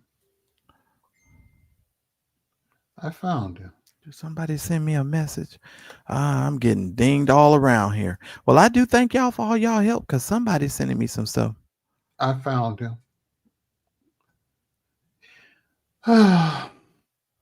I'm sorry, you all. This is how we work. I'm sorry because we try to give you guys the information so we connect the dots. This is how people, went around lying and telling everybody we didn't have the information, and we helped people on the internet start collecting dots. And when people said houses wasn't built when they was built and all kind of stuff. This is how it goes down. I found him. You just need to look at the birthday, everybody's birthday. That's all we need. He lives in Duluth, Georgia. Yes, I found him. Oh, wow. He's been bouncing around a lot. Well, yeah, because he got divorced and the person said he has trouble keeping a job. No, you don't understand. Let me tell you where he's lived. Duluth, Georgia, Lawrenceville, Georgia, Decatur, Georgia, Decatur, Georgia, which is over there by Newburgh. Then he lived in Alabama. Then he lived in Athens, Georgia, where the University of Georgia is. He's lived in Augusta. He's lived in West Virginia, Columbus, Ohio, Huntsville, Alabama. Of course, Homestead, because that's a section of Pittsburgh. Ooh, and he's lived in Iowa. Does it say Colorado? No. Interesting. Okay. But I got him. I got him right here. And what's his birthday? Can you tell me? Don't tell me out loud. Put it in the chat because I don't want them to say we're trying to dox. Right. Just put it in but the he's in his 60s. He is in his 60s. Okay. Yes, sir. Yeah. Because I'm being vague, but I'll tell you offline. Okay, because that way I can kind of put it in my timeline. I found you, Kunta Kinte. I just want to know so I can put it in my timeline. All right, you all. So I'll leave that alone. Now, yes. Did you have anything else with this part of the deal? No. You go. We get right ahead because I yield the floor to you, sir. I felt led to go look over here real quick. Oh, okay. So now I know how to find you. Let's see. I need 7 more of you guys to do $10, or if I can get a couple of you guys to just I had to do give him more a than phone 10. call. I got his phone number. I might have to give him a phone call. And we have met budget, and the budget would have been met already. All right, guys. Let's talk about Loie Elias here for just a second. Him and EJ. Of course, EJ has been over there. EJ is kind of tweaking his message a little bit because I think they done put the fear of God in him. But I did go by Loie Elias's website today. His YouTube channel, when they streamed his service live. I found the title of the sermon to be very interesting. The title of his message today was Noise. Do y'all think that's a subliminal message? I'm just saying. I think it's a subliminal message. So he's trying to, get rid of the noise, I think. And one thing go ahead. Remember the other night when we were talking about how Richard had got a charge for not paying his child support? That was in 2011, and it was in Georgia. So Gwinnett County. Gwinnett County, where he lives. Oh, okay. Yeah. Because, that was the thing that they were saying that, he was struggling financially and wasn't able to pay his child support. So he reached out to TD Jakes for a job. And that's what was alleged as far as that was concerned. And he didn't, and that goes back 14 years ago. Right here. I'm looking at it. My. Hey, Tara. Listen. So with Lovey, I did go watch Lovey's service. Can I tell you all, if in all honesty, he has a great production going on over there. And he's definitely spent some money for that production. Now, I still find it strange that they worship in the dark. I don't really like that whole idea of worshiping in the dark, you praising God, and there are no lights on in the room. Maybe that's just me. I think it's okay for me to do that in private. But if I go to somebody's church and y'all don't have no lights on, that's going to be quite concerning to me. I don't know. Are they worshiping at your church with the lights off? Can somebody tell me? Y'all don't have the lights on in y'all church? By candlelight. Yeah, Lovey's church was dark. That's all I'm saying.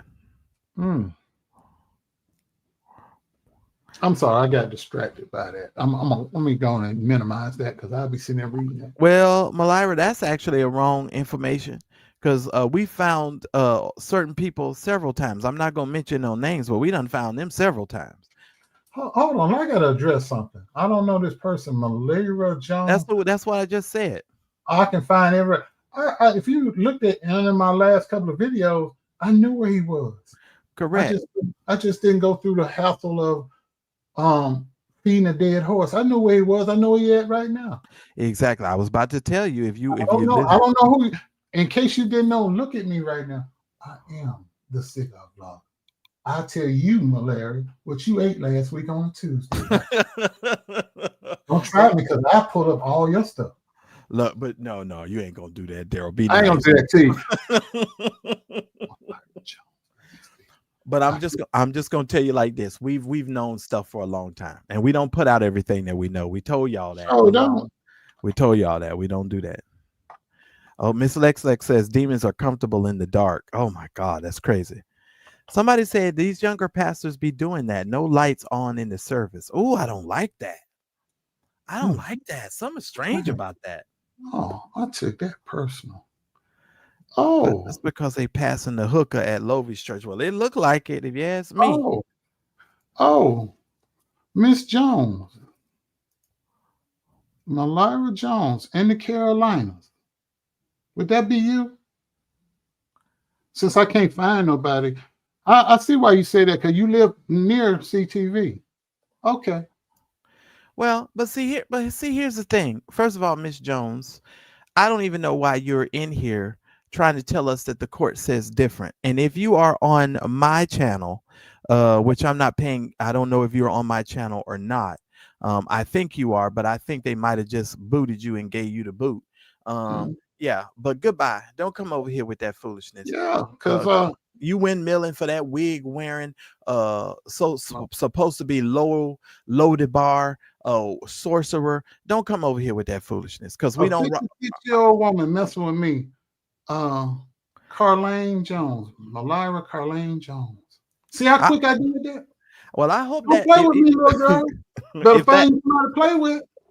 If that is you, let me see what your mama name is. Well, hold on. Go in peace, woman. That's all I'm gonna say, Darryl. Just stop. This ain't what you want. This ain't what you want.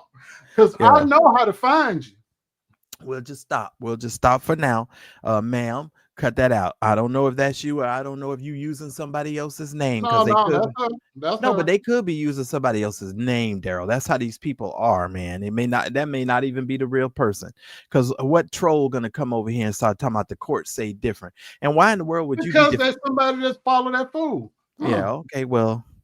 Yeah. I don't care nothing about that. Never mind. I see why they did it. I see where they live. Okay. Never mind. Let's go. Let's move on.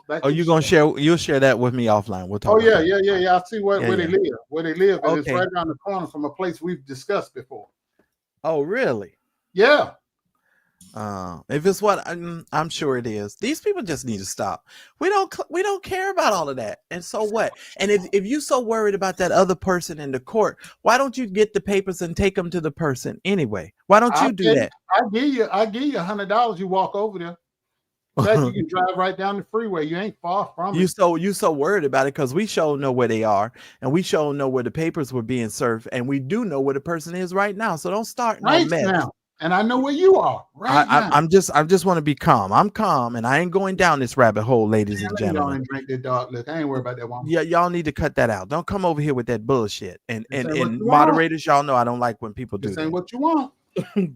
Don't come over here trying to tell me something about what the court say. Anyway, moving on. What we talking about? What we talking about? Lovey. We talking about Lovey. Yeah, Lovey, the man in the dark, the vampire preacher.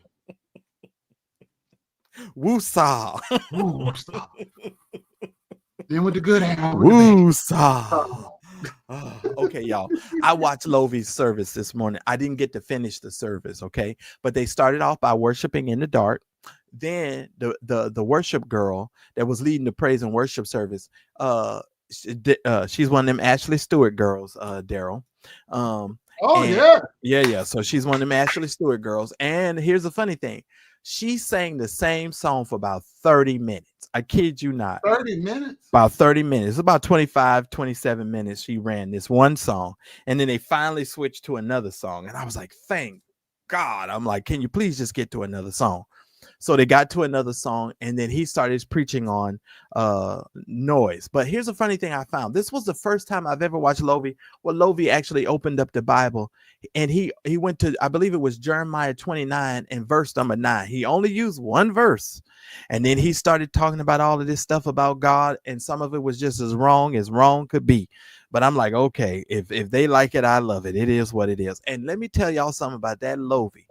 That Lovey getting that money over there. Y'all hear me when I tell you that money was flowing on that super chat like nothing I ain't never seen before in my whole life. Poor EJ over there, he like me with this trying to raise this meet this budget tonight. We just scraping along. I still need 70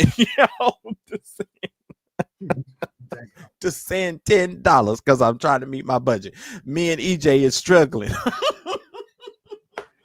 Thank you for the cash outs. Me and EJ struggling. But I want y'all to know, I just thought it was so funny. It was very good production, the production value of it. And I realized why so many people get swept up by Lovey versus EJ. I've never watched one of EJ's services, so I need to go over there and check out EJ's service. I've seen bits and pieces of his. And he sits and he's very like subdued. He doesn't even get animated. But you say his voice is too high. Who? You said that about EJ. All of them are. Yeah, you said his voice was too high. What's the highest singing? It was alto? Down there, alto. No, that's soprano. Soprano, falsetto, and all that. Yeah. But I think EJ is he's sort of calmed down. So for the rest of you that are following this story and have been following this story, I think EJ is sort of calming down. He actually he weaponized his children the other video I saw, and that I did not like. He said something about EJ that Lovey was coming for his children, and so he kind of used his children as a shield. I did not like that. I thought that was kind of crummy. And by the way, let me go ahead and drop the link, Darryl. Go ahead and drop the link in case anybody wants to come up. So we'll go ahead and at this point open it up for anybody that wants to discuss. But as far as Lovey is concerned, ladies and gentlemen, I don't foresee him going forward with this lawsuit. By the way, I don't think that's going to happen. I really don't think that's going to happen. And I'm gonna be honest with you. If I was EJ, I would take the videos down where EJ called him a pedophile and all that kind of stuff. Yeah, you can't do that unless somebody, Yeah, but outside of that, I wouldn't take my videos down. Everybody else is getting paid off of their videos. I wouldn't dare. And then you guys know that Darryl, that Lovey has like all these different channels that started after he did that sit down interview. They took his sit down interview and they have been blasting that all over social media. Like they gonna cut it up into pieces. So monetizing it. Yeah, he's got a whole machine behind him. And I didn't really notice that to the other day. There's a lot of people that are, taking that interview, and that's really not fair to EJ. If you guys, if you ask me, because I think everybody's looking at EJ like he's just some scrawny, high schooler who, has bad attitude. And EJ is supposed to be the man to God because he dressed nice and got a watch. The reason being is because Lovey is the money man. He's not. Yeah. And unfortunately, that's the way the cookie crumbles. Yeah, people tend to gravitate. You could be wrong as two left shoes, but if you got money, you flamboyant, you come up with a bunch of thus saith the Lord, thee, thou, whatever, and you got on a tailor-made suit and a fancy watch and jewelry, and you're living in the big house on the hill, you're driving the car, and you could be just as corrupt can be, but people are going to gravitate towards you because you're flashy. Whereas this guy, he's out here in this regular old street clothes. He could be telling the truth all day and twice on Sunday, but nobody's going to be checking for him because he's not the big guy. He's not the big show. And but I just have a problem with all of them. All of them got names like you got a Passion Java. That sounds like a drink you get at Starbucks. Or that sounds like a porn star name, Passion Java. Lovey. Right. Lovey Elias. These are all stripper names to me. Well, coming to the stage, but they consider Passion Java. I think he's supposed to be like the father, because I think he's supposed to be like the Deeper older daddy. one. Ain't that what Yeah. Deeper Papa. Deeper Papa. No, I ain't no way in the world I'm gonna say that. Yeah, that's some crazy stuff right there. But I think Java's supposed to be that one, but they got levels to these guys. They got a hierarchical structure over there. Somebody said we've done away with choirs too, but a worship and praise segment, but it's really not worship. And whatever happened to that good old Hammond organ and anointed minstrel on that Hammond church, right? But they don't do that no more. No, you don't. You very seldom see choirs now. Everybody got praise team. Yeah. All righty, Monty, I see you. A bunch of club lights and a praise and worship team. And that's the other thing, Darryl. All their braids are fake, right? Oh God, why'd you tell me that? No, everybody's braids are fake. Nobody's braids are real. I'm gonna tell you. I see. I'm gonna make me some money. I'm gonna get mine glued on. Y'all gonna see me in about a month or so. I'm gonna have some braids down here on my shoulder. All you need to do is get an accent. You got to have an accent, though, brother. Oh, I can practice that. I'll get with one of my acting coaches so I can have that British accent. Oh man, yeah. I have them going crazy, boy. Yeah, they're flowing like rain around here. That's what they need. I ain't gonna lie, because that's the way things be going. I ain't gonna tell you no lie. Oh, for real. Tracy, you know I do it too. Tracy know me. Tracy known me for years. Tracy know I'll bust up in here with some of them braids down here. Them cash outs be coming like rain around here. Well, that's a good idea, Darryl. We could do a whole Manili. Yeah. Ball. We go from ball and then for the people that don't know, we say, well, God just touched our scalps and our hair grew back. And before they realized we lying, we even picked up a couple. You know what, Darryl? I got an idea. You know how my brain works. I got an idea. Oh Lord. Oh no, I got an idea. Oh, stick around, ladies and gentlemen. Stick around. Two bald-headed brothers gonna grow hair. Live on the air. We're gonna do it. You're gonna come back in 7 days. I got an idea. Our scalps gonna come back in 3-4 days. Yeah, that'll be funny. Now, don't think it wrong. Listen, we done had some ideas over here. Come forth. Oh Lord, that's funny, Daryl. I got an idea, Daryl. Oh, that's gonna be alive for the ages too when we do it. Oh man, We that's go to Party City, get us some of them good weed. Oh yeah, that's gonna be good. I ain't gonna tell y'all too much. We just gonna come up here and we're gonna be like, bam, and boy, that night gonna be good, Daryl. Get us some yaki. And maybe I won't need 7 more people to send me $10 that night. Maybe somebody just will go on and do it. But I appreciate y'all who have sent some support. We are up to $30. I still need you all. Where are we at? Let me just tell you. I need y'all to make sure y'all complete the process tonight. Mad Church Disease family, please, because I still need, what do I need? I need 7 of you all, and then we will meet our budget. So no games here, ladies and gentlemen. There you go. I still need 7. We ain't playing around here. Me and Marcellus, y'all laughing, but hey, we're gonna bust up in here. Yeah, well, Dog Cigar Mafia, that's what I'm talking about. Why not? We're gonna bust up in here. We're gonna do that. Girl, you know it's true. Oh, I'm gonna practice too. Ooh, I need you. Oh, please. You think I'm playing? Oh, we're gonna have a good fun that night. You just wait. They better turn on their notifications. That's all I know. We're gonna do that. That's gonna be fun. Oh my goodness. Gonna do that. Oh, Daryl, that's gonna be good. Man, I like that idea. We do that. We'll break down in that, bro. Oh, yes. Look, and you know what? Since they already done put me out on the internet with makeup on and braids, they don't think I know they done did it. I know what you did over there with your little raggedy channel. And look, I don't even care. It don't even bother me. We'll break down in that night. We both bust up here, go from ball to a head full of hair down our shoulders.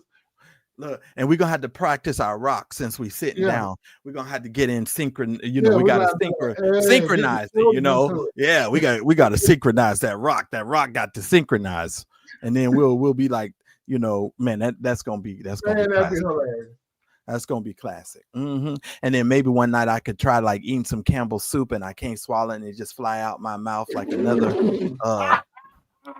another podcaster, that overzealous podcaster. And I'll do this. Well, hello. I need a cash out. Oh, this is so funny. Wait a minute. Somebody, we can troll big time. Yes, aren't we? This is cute. I love this. This is so cute. Hello. Go ahead and say something. They want that 15 seconds fame. Let's give it to them. Yeah. Hello. We know who that is. Oh, yeah. We don't care whatsoever. Anyway. Workers' comp department. So, are you still living in that 12-bedroom rooming house that shares the bathroom down the hall? Are you still living across the street from that police department? Anyway, are you still not taking us up on the stand up online challenge? Yeah. Anyway, and as a matter of fact, when drag shows, when you all see that, y'all can just delete it. Just delete it, because I'm not wasting my time with stuff like that. Not at all. Not at all. I'm not wasting my time with that. But that was so cute, though. That was really cute. I like that. That was pretty cute. That was funny. That was funny. See how easy we don't get mad about stuff, because when you lie on us, it just we turn it around and make a joke out of it. First of all, you cannot bother me with something when you don't know what you're talking about at all. So you literally can't bother me whatsoever. And you boost our algorithm, you idiot. Because you came over here and you're going to make our algorithm go up. Thank you, though, because you're making us money. Moni said they joined 7 minutes ago. They trying so hard, it's ridiculous. I know. They hate it. Yeah. It's so funny. I get, listen. I see it, Lynn. I've already seen it. But I just it's good. It's good. I'm good. I ain't mad or nothing. We're the only 2 people I can think of that have ever been made fun of on YouTube for actually having jobs. They make fun of us because we work. Yeah. I know. That's kind of strange. That's right creepy. There is really strange. That's cringeworthy, creepy. You make fun of somebody for having a job and having insurance. Where's the other person? I'm waiting for her. Oh, they still out. I thought y'all would tell me in enough time so I can prepare. Okay, never mind. Sorry, we didn't know you weren't going to be ready. Oh man, we still here. No, he's out and about, so that ain't gonna happen.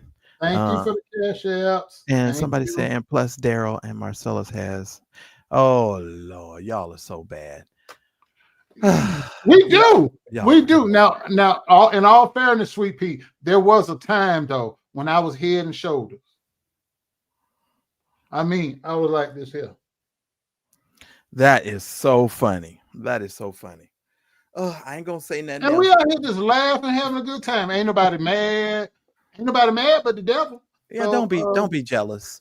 Just work hard, pray to God, ask him to bless you, become a better person, and he'll help you. He'll help you. You know what I'm saying? I'm so over that kind of stuff. But the Miller Vanilli thing, that definitely is something that might transpire because I like that idea. Man, and I boy, I'm gonna be lit that night. Oh, I'm gonna be lit that night. I'm gonna have so much fun with that one. That's gonna be fun. That's gonna be fun. Yeah, it's gonna be real fun. You know why? Because I can't dance. And do I have to really go to Party City to get a wig? That's the only place that we get this from. I mean, we gotta, Party City or either one of the little corner, Korean hair markets. Okay, I gotta go looking. I gotta go looking now because that's gonna be funny. And you know what we're gonna do? We just gonna have a good time that night. I ain't lying. I'm gonna crack up laughing. Yeah, just dancing. And I'm gonna get Nurse D to show me how to do that dance though. Speaking of battles, I heard that the court people over there at the Word Network in the paperwork, they had to admit that someone George Bloomer, I heard, allegedly admitted to beating Jimmy Battles and Michael Tripp. If y'all remember the story that we had told and covered on in writing on a deposition, he admitted it. Right. So they're saying that he has admitted it in a deposition. So, and I'm going to work on getting that paperwork. And we need to bring Jimmy back up too, because we ain't seen Jimmy in a minute. Yeah, we need to do that. Yeah, we need to get Jimmy back up. When that got across my desk, that he admitted what he did with the belt, but he fell short. He wouldn't admit the other part. But I ain't borrowing nobody's wig. I'm telling you that right now, because made my scalp start itching. I'd be on fire up in here. I had to put some Lysol on my scalp. No, it's got to be. I'm gonna be the one pull the tag off that wig. Yeah, and no, that ain't happening. That is not happening. And y'all get ready because Monday night, just so y'all know, Monday night is going to be a members only night for me. I will not be going live tomorrow at all. I'll be going live in the private chat. So you're going to need a membership for that. And then we'll be talking about some stuff tomorrow. And maybe we'll talk about the Amazon compensation department. Or what was that? What was that? What did they say? The Amazon what? Workers' compensation department. Workers' comp. Oh, Londa, I'm sorry. You weren't. What happened a while back? I did an interview with a man by the name of Jimmy Battles. George Bloomer was accused of essaying a young man by the name of Michael Tripp and physically assaulting two young men. But he denied it for years and years and years. I had to be very guarded about how I say it, but I interviewed him for 3 hours, and Jimmy Battles told his story, what happened to him when he was a teenager in Florida growing up. George Bloomer came down for a revival. He did some inappropriate things.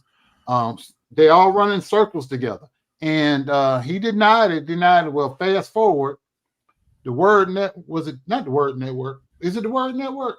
Yeah, the Word Network. The Word Network and him got in some litigation. So they got their hands on the interview that I did with Jimmy about him. And they contacted me, they contacted Jimmy and issued some statements. And long story short, he ended up during the deposition admitting part of what he did to them. Right. And it's actually court document now. He admitted doing some things. Not to Jimmy, but to the other young man. And that young man was so traumatized by what happened, he ended up committing suicide after the fact. Yeah, and that's the key to that. He committed suicide because of what George Bloomer did to him. And I saw him on YouTube today preaching. I said, "Are you finally going to admit what you did?" And of course, they blocked my comment. Oh, of course, they're gonna block. They're gonna block you. But every chance I see that son of a gun, you went over there to be a troll. Oh yeah, I trolled the shit. No, I wasn't trolling. I actually had my account up. I said, are you this 2025? Are you finally going to do what admit what you did? You know, and of course, these people heard him, took that out, but I screenshot it. And every time he preaches, you gonna know the name Michael Tripp and Jimmy Battles, because that's gonna follow you the rest of your life. Absolutely. Well, Father Arnold John, thank you so much for joining the membership. We appreciate that. Thank you. Well, Darryl, here's the thing. I'm gonna be honest with you. I have given up the notion of thinking that any of these idiots will admit to the stuff that they've done in the past. It's just not going to happen. They're just never going to admit it. And I've given up that notion of thinking that these people will become decent people. That's why I was sitting around having 3 beers yesterday. I literally I had more than 3. 1, 2, 3, 4. I think I had like 4 or 5. So I had like 4 or 5 beers yesterday. Man, I was all by yourself. Listen to me, dude. I was in my head yesterday. I couldn't get out of my head. Be careful, though. Well, I have to be careful and offer counsel to you because you've been hanging around me. They'll say I was the cause of you turning to this lifestyle. No, I drank before I knew you. I always get blamed for stuff. You know, you wasn't acting like that until you was around that damn vlogger. Oh, here we go. You know that's gonna come now. Okay, well, save it. Save it for your midnight trolling that y'all do. Wow. Don't come over here with that crap with me because I don't play that game. That's just the bottom line. I was drinking before I ever knew Darryl. I didn't start drinking until I was 25, though. Just so you know, I took my first drink when I was 25 years old. For real? Yeah, that is correct. By that time I'd been married for 2 I didn't. Well, I'm a churchy dude, Darryl. You know, we weren't doing none of that stuff. I took my first drink when I was 25. Well, you got to keep in mind. You didn't even drink the communion wine. Oh, y'all had grape juice. We have grape juice, but I didn't go to the movies or anything until I was like 18. Darryl, I was a grown man going to the movies. Y'all couldn't even go see G-rated movies. No, we didn't go to the movies. I told you that we didn't go to no. Y'all didn't even watch TVs, huh? I did get a TV when I was in the 5th grade, but I didn't tell the people at the church that I had no TV. Y'all wasn't supposed to be watching TV. No, we didn't do TV like that. No. How you watch the news? Oh, wait a minute. Religious programming comes on TV, y'all. So if you couldn't watch TV, you couldn't even watch that. I'm trying to tell you, Darryl, I did not start watching TV. Well, I had my own TV when I was in the 5th grade, but my mother, we had a black and white TV with the, aluminum foil on the antennas and stuff. I know all about that. So whatever my mother watched is what I watched. I didn't have no TV, and then once I did get it, no nothing. Yeah, and then once I did, yes, I am late on everything. I'm gonna go ahead and admit that. But yeah. But mercy, whole nother deal right there. Yes, let's stretch our hands to him right now, Lord, because Satan have lied to you. Well, now that's funny. Now that guy Satan, we'll share that with them maybe on the next episode. That's what y'all want to laugh. Satan done lied to you. Now, why Nurse D gonna do me like that? Nurse D, why you gonna do me like that? Why you gonna do me like that? I wasn't really late on everything, just so you know. I wasn't really late on most everything. I was late, but not on everything. They went to the beach. They wore blue jeans. Oh, that wasn't me. That was them apostolics, and you got some of them probably up in the chat right now. Some of them probably got a skirt on now that go all the way down to their ankles. Yeah, no, that was not me. With the ruffles on them. But I actually, fitness is everything. I've been thinking about maybe getting me a pipe, not with tobacco, but get that other stuff that sort of, the hookah. But it like gives the whole room a nice smell. You can smoke on it, but it gives the room. It's like almost like an air freshener. They put it in the little pipe thing, and you just smoke it. But I need the old man pipe so I can get me a smoking jacket. I want to get me a smoking jacket. Because y'all know I'm an old soul. I want to get me a smoking jacket so I can sit up on the internet, and look like Rocky Balboa in a robe every time I go live. I'm gonna get blamed for all of it because I was a bad influence. They're gonna blame me, right? Y'all do know if he do anything with alcohol, tobacco, women, anything like that, I'm gonna get blamed for it. Some of that went right over y'all head. Some of y'all gonna catch that tomorrow. What I just said. I know what you just said. No, Miss B, if he smoke incense, he gonna die right there on the line. No. I ain't doing that. I'm definitely not doing that. Oh God, that is funny. That But is I'm gonna get blamed funny. for it.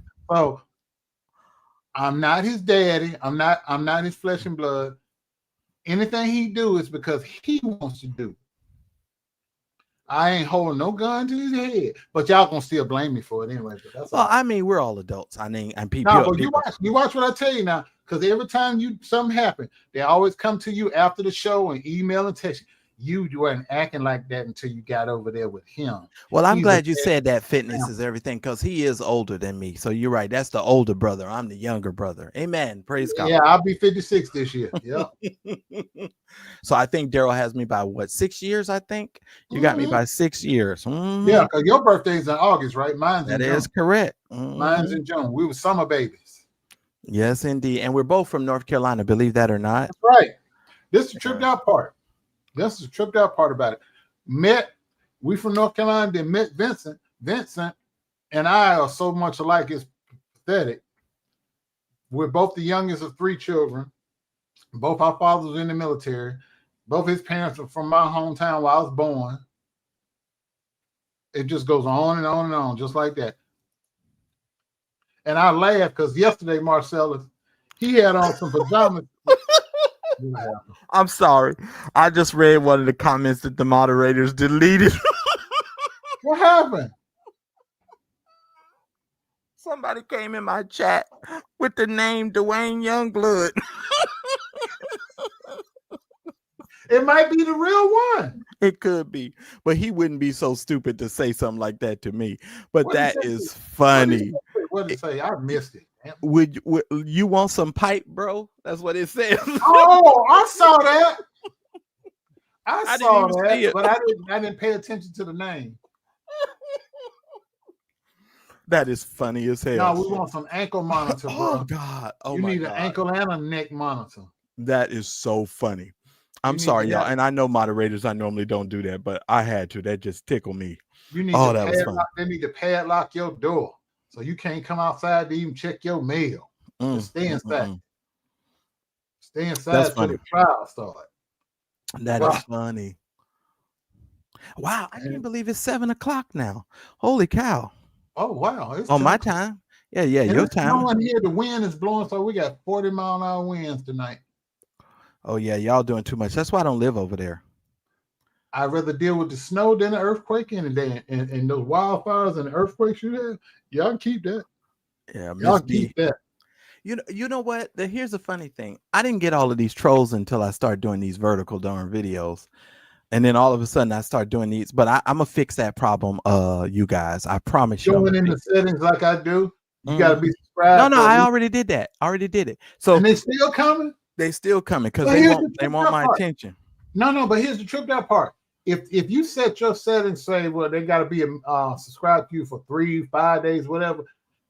They still, when they come in here, call themselves trolling and messing with us, they still boosting our algorithm and putting money in our pocket. And these idiots don't get that. Yeah, I know. The quickest way to deal with us is not to even speak to us.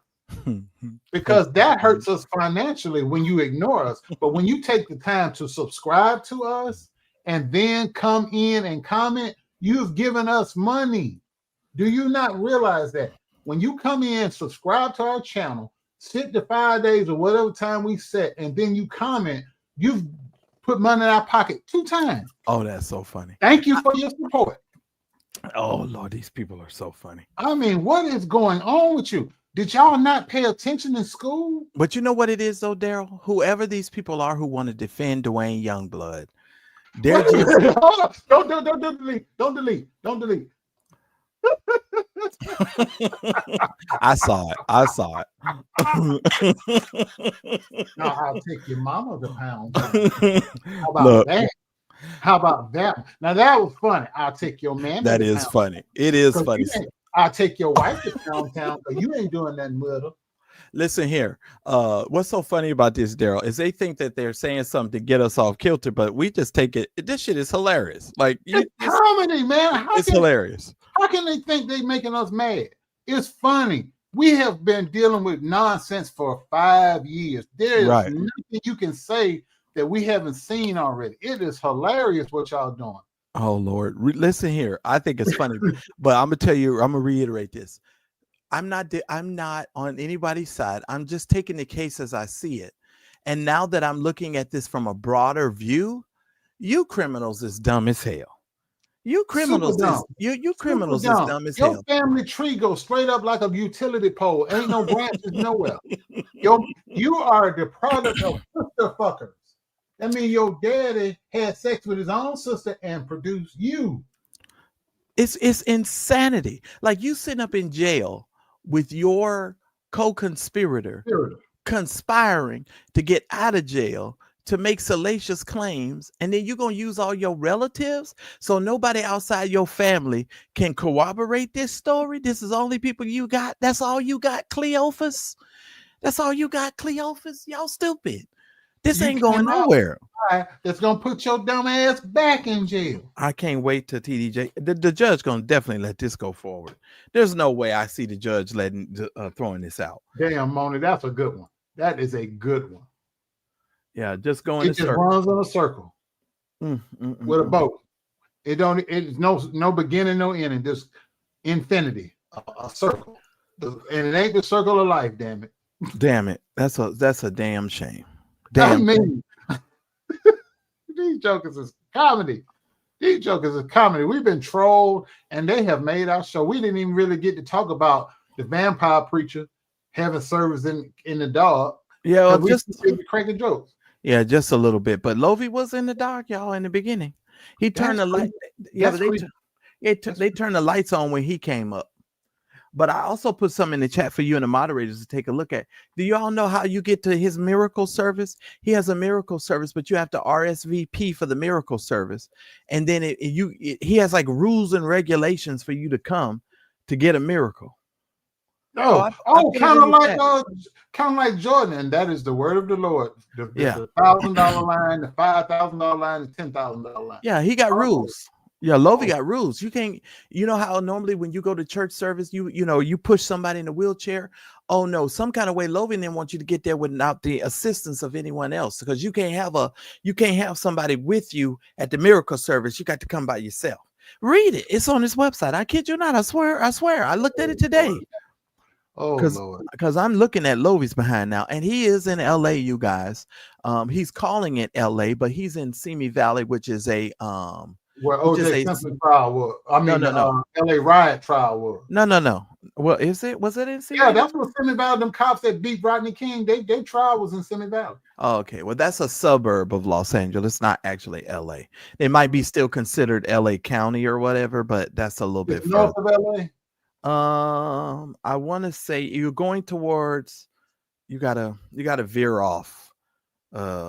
It's how would I say that? That's northeast or northwest, because I'm east, so his would be northwest. So you gotta go. Going back toward the water this way. Yeah, it's going, because you got to curve around to go the other way. Yeah, but I know exactly where it's at. Okay, guys, well, don't be surprised if you see me reporting live from Loie Elias' church outside. I might have to have a bodyguard with me. But I'm gonna go out and talk to the people. Why not?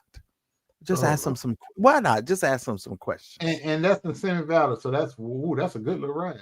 Oh yeah, it is. Shoot, well, it's over and out. Well, that's gonna be out. Well, it's about 2-hour drive for me though. A round trip, 2 hours? No, that means it's gonna take me almost 2 hours to get to Simi Valley. What? Yeah, because of the traffic. Oh, I gotta drive to LA. LA is gonna take me at least an hour, and then I gotta go from LA to Simi Valley. And since you're over there, you might well stop down there on 79th and whatever. Over there in that area, yeah, right. And push that wheelchair out. No, I am not going there with you, sir. I am not going some there. Frozen oranges in a bag and beat that joker thighs until he cry. And push that wheelchair out in the middle of the street. God bless all of these content creators. May the Lord keep them. That's all. That is my prayer. That's the only thing I can say. God bless them. God bless them. Ever since you told me about them oranges, frozen oranges, I've been thinking about it. That's a good way to work somebody over and don't leave a mark. Just batteries and frozen oranges. That'll solve the trick for you. I swear. You put some batteries in a sock, or you put some frozen oranges, or 2 frozen oranges in a sock. Oh man, you're going to work. You're going to work. And then they're gonna be like, well, what did he beat you with? A sock? What was in the sock? I don't know. I think it might have been. I smelled very citrusy when he finished whooping my ass. Fresh squeezed OJ. Yeah, I felt really citrusy. Son of a gun. Oh Lord. Well, we've been on here for 2 hours and 14 minutes. I appreciate every single one of y'all. Thank y'all. For those of you that supported tonight, we got up to $40. We still about what $60 off. But I need at least 6 of y'all. St. James is hilarious. I need y'all to hit the like button and subscribe to the channel. If you haven't subscribed to either one of our channels, make sure y'all subscribe to the Cigar Vlogger, subscribe to Mad Church Disease. What else was I about to tell y'all? If I do go live, it's gonna be late on Monday night, trust me. So either way, it's gonna be late. Yeah, buddy, because we shoot, man, it's just a lot of crazy stuff going on at the start of the year. Yeah. All while eggs is almost $10 a carton. Yeah, they're $8-9. How much eggs over there where you are? About $8-9. They're $8-9. Yeah, they're about 5 or 6 here. That's ridiculous. Because I remember when you could get a carton of eggs for under $1.50. Yeah. Not anymore. I'm going to go visit one of my sister. I'm getting my sister prepared for another move and transition. Y'all be praying for my sister because she's got caught up in this Donald Trump federal worker crap. So that's all I can say on that. It's rough. A lot of people are losing their jobs. Yeah. This has real consequences. People don't realize that. I'm gonna be honest with you, Marcellus, and I don't want it to come off the wrong way. Somebody in his camp that gonna feel that he betrayed them, and they're gonna take a shot at him, and they ain't gonna miss this time. Yeah, well, I don't feel sorry for him. That's all I can say. I ain't got nothing to do with it. I'm over here in my house, and I'm not wasting no prayers. No thoughts and prayers. I ain't wasting no prayers. I got to pray for myself. But I really see what they're doing now. They're just going after the infrastructure of African Americans. Anything that helps us financially and helps us, they're trying to attack. Like even HBCUs. Oh, what's wrong with me today? They're even attacking those. So I'm just trying to tell you guys, it's crazy. It is crazy. They don't want you to be educated. They only want you to be educated or have job skills of any kind. But here's the thing: we know how to survive in tough times. They don't. That's why it's going to hurt them a lot worse. The things that they're trying to put in place to think that they're hurting us, not going to hurt us. We know how to adapt. We know how to survive. Shoot, every black person in here, your mama and your grandmama knew how to take a chicken on a Sunday and have it be Sunday dinner. The leftovers would last darn near to Wednesday, and she know how to take that chicken and scratch it. White people don't know how to do that. We know how to survive off chicken and oatmeal and grits and rice. Yeah, that's crazy. We know how to make get-by meals and still be full. I still eat grits. I still eat cream of wheat. I still eat all of that stuff. I eat grits every day. Wouldn't faze me not one bit. Yeah, I love it. And I'm one of those people where I throw my eggs into my grits and mix it up and eat it. I don't even separate my stuff. I put it all in the same bowl. I mix it all into one bowl. Man, yeah, I know how to get by now. Yeah. And see, y'all laugh at me. I eat a Vienna sausage, pardon me. I ain't saying I like fried bologna sandwich, grilled cheese. I know how to get by. I know how to make it. Oh, and you know what? Some restaurants, if you go get like a sandwich, they'll give you a free grilled cheese sandwich if you have children. So you could just get, like, if you want to take a sandwich home, or if you like a grilled cheese sandwich, you can heat up on your little pan later.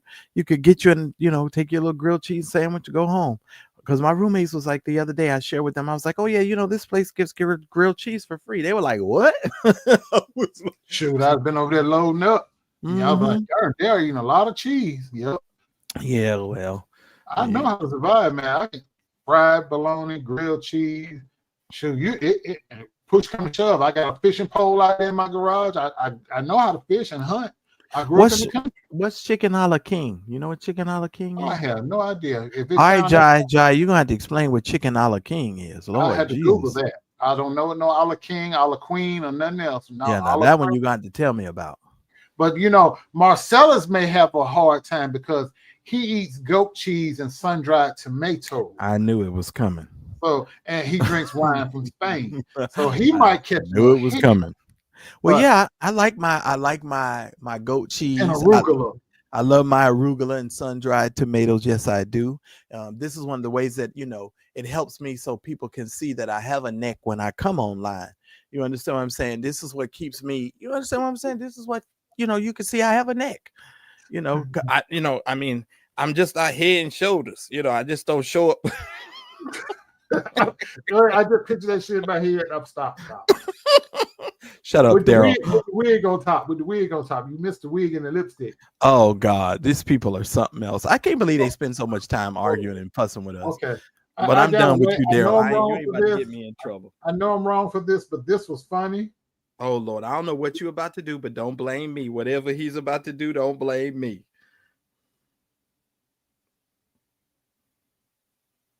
Can I get at least 2 more of you to send $10, please? Thank you. It is. Now that's a shame right there. Now that's a real shame. Fitness is everything. It could have been just a little bit. I'm, you know, every now and then I catch a, you know, I throw out a little stray bullet every now and then because it ain't like people ain't been shooting at me for months and months. Cowardly line. Oh, Nurse D, that's a man. Nurse D, that's a man. That's William. That's William McCrae, actually, ladies and gentlemen. Well, he was actually auditioning on Broadway for The Cowardly Lion, and so that was the wig he wore for his audition. Y'all knock it off. Somebody say it was the Lion King, Darryl. Sulaway bin bin goo, huma shi ma she.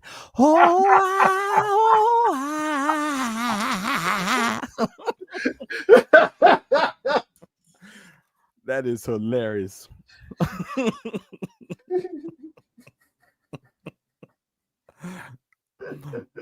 That is hilarious. I'm gonna be good. I'm gonna be good. I'm trying to be good. That's why I like doing these crazy lives, because we cut up. Oh my God. We're the king of the borders. I ain't lying, but he do look like he was auditioning for the Lion King. I ain't gonna even lie. That's a good one too. Darryl, you ain't no good. You gonna get me in trouble. And you know he gonna be online telling me, I don't know who that boy was that was talking about me. You know, that's what he gonna do. And I don't know these people. They're all black and poor. Y'all know that's what he said. After people done helped him get home to his family. Y'all know I saw a video this past week where he was arguing at the people talking about they was poor and black and didn't have no money. I couldn't believe it. I was devastated when I saw that. I said, okay. And that's what made me scroll on. I say, I'm not paying him no more attention. Because, you know, we give life to some of these people. Some of these people we need to starve to death. We really do. I'm not giving no more life to that. But that was hilarious. I'm just saying. Damn. That's a good one. Yeah. That's a good one. But I mean, if you light skinned and ugly, that's just a waste. But how you gonna be talking about somebody's black, but you light skinned and ugly? So what difference does it make? So what? Somebody else is black, you light skinned and ugly. What difference does it make? And then why you gonna listen? Y'all don't get me started on this. I saw another video this morning. Why would you go to church wearing the same makeup that you had from 4 or 5 days ago when you had a professional to make your face up? Because you slept like this. You didn't even take the makeup off your face, and you slept showed like up this so you can church keep it with that makeup on. Shame on you. And that's all I'm gonna say on that. And I know your skin. That's why your skin gets messed up and gets all of that stuff, you know, and don't be looking right because you can't wear makeup like that for 4 and 5 days straight. I'm just saying, you can't do that. You're gonna be sick. 38. That pancake 38 is a beast. You're gonna be sick if you're not already sick. Oh, whoop. Because you know, Tasha K says all these people got houses in Virginia. And ain't nobody sued her not one time. Well, CR, I don't think everybody that's light skinned is ugly, so don't get me started on that. So I don't think everybody that's light skinned and ugly. No, I don't. I don't believe like that. I don't. I don't put that kind of. That's Yes, not get me. ready. That's Yeah, right. that Yes, ain't get me. No, and first of all, I love my people too much to be talking about that. Whether you're light skinned, dark skinned, that whole light skin, dark skin thing that some people got, that's for y'all. That ain't for me. That's not my ready. grade. That's not my grade in life. I'm sorry if that seems arrogant. I'm sorry, but I'm not that low. That's for low people. I know, but I'm listen, I don't even want to go there with William. Listen, God bless William. God bless William. God bless William and his hats and his 6 girdles that are underneath his man titties. God bless him. That's the only thing I could say. What you want me to say? I don't have nothing else to say. Oh, he breathes so hard, fitting that because Marcel just answered. He wears multiple girdles. Yeah, he said it. That's what William said. I'm not saying anything new there. I ain't taking no shot at William. William say he wears 6 girdles and he damn near pisses on himself every Sunday when he go to church. That's what he said. Could you imagine going into the bathroom stall and having to see some dude unravel himself? Dude, he would have to unravel himself. Oh. That's too much. Oh shit. You looking at some man in the bathroom acting like a fruit roll up. I don't want to see that shit. I don't want to see that shit. Not me personally. I don't want to see it. But that's the end of that. I don't want to see that. God bless him. That's all I can say. God bless him. I want him to do well. I just want him to do well. That's all. Well, this ain't going well. Fitness is everything. Somebody that don't want to go and do a single sit up and don't want to do a single push up. That's who the kind of person that will wear a girdle, a grown man that will wear a girdle. And then where do you buy a girdle for a dude? Like where will we go, Darryl, to buy a girdle? Amazon? Mm-hmm. And before Sears went to being online only, Sears, you can still buy stuff from Sears online. Lord have mercy. Listen here, Darryl, for real. So serious talk. Mm-hmm. Whatever kind of girdle you getting from Amazon was made in China, which is probably mean it was made for a smaller size person. And you're going to get that over here in America and damn near suffocate yourself to death. You got to go 2 sizes up. If it say large over there, you need a double X or 3X. Nope. Nope. Not at all. God bless y'all. That's all I got tonight. That's all I got. Because between the trolls and me having to show somebody I know how to find them within 5 minutes, and it's been an entertaining evening. And a vampire preacher and people lying, inmates giving affidavits. That's crazy. Well, we got to dig into that.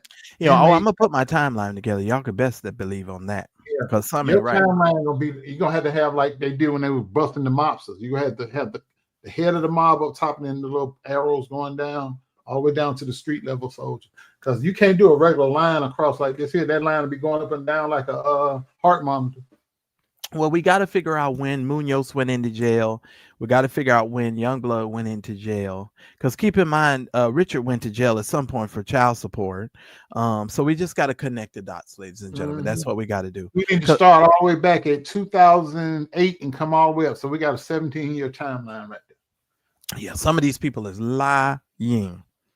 Okay, I'm gonna get in the war room, but shout out to all of you that have supported the channel on tonight. If you are watching the replay of this live tonight, I want to let you know I did get one other person to give us another $10, so we made it up to $40. So we didn't meet our budget tonight.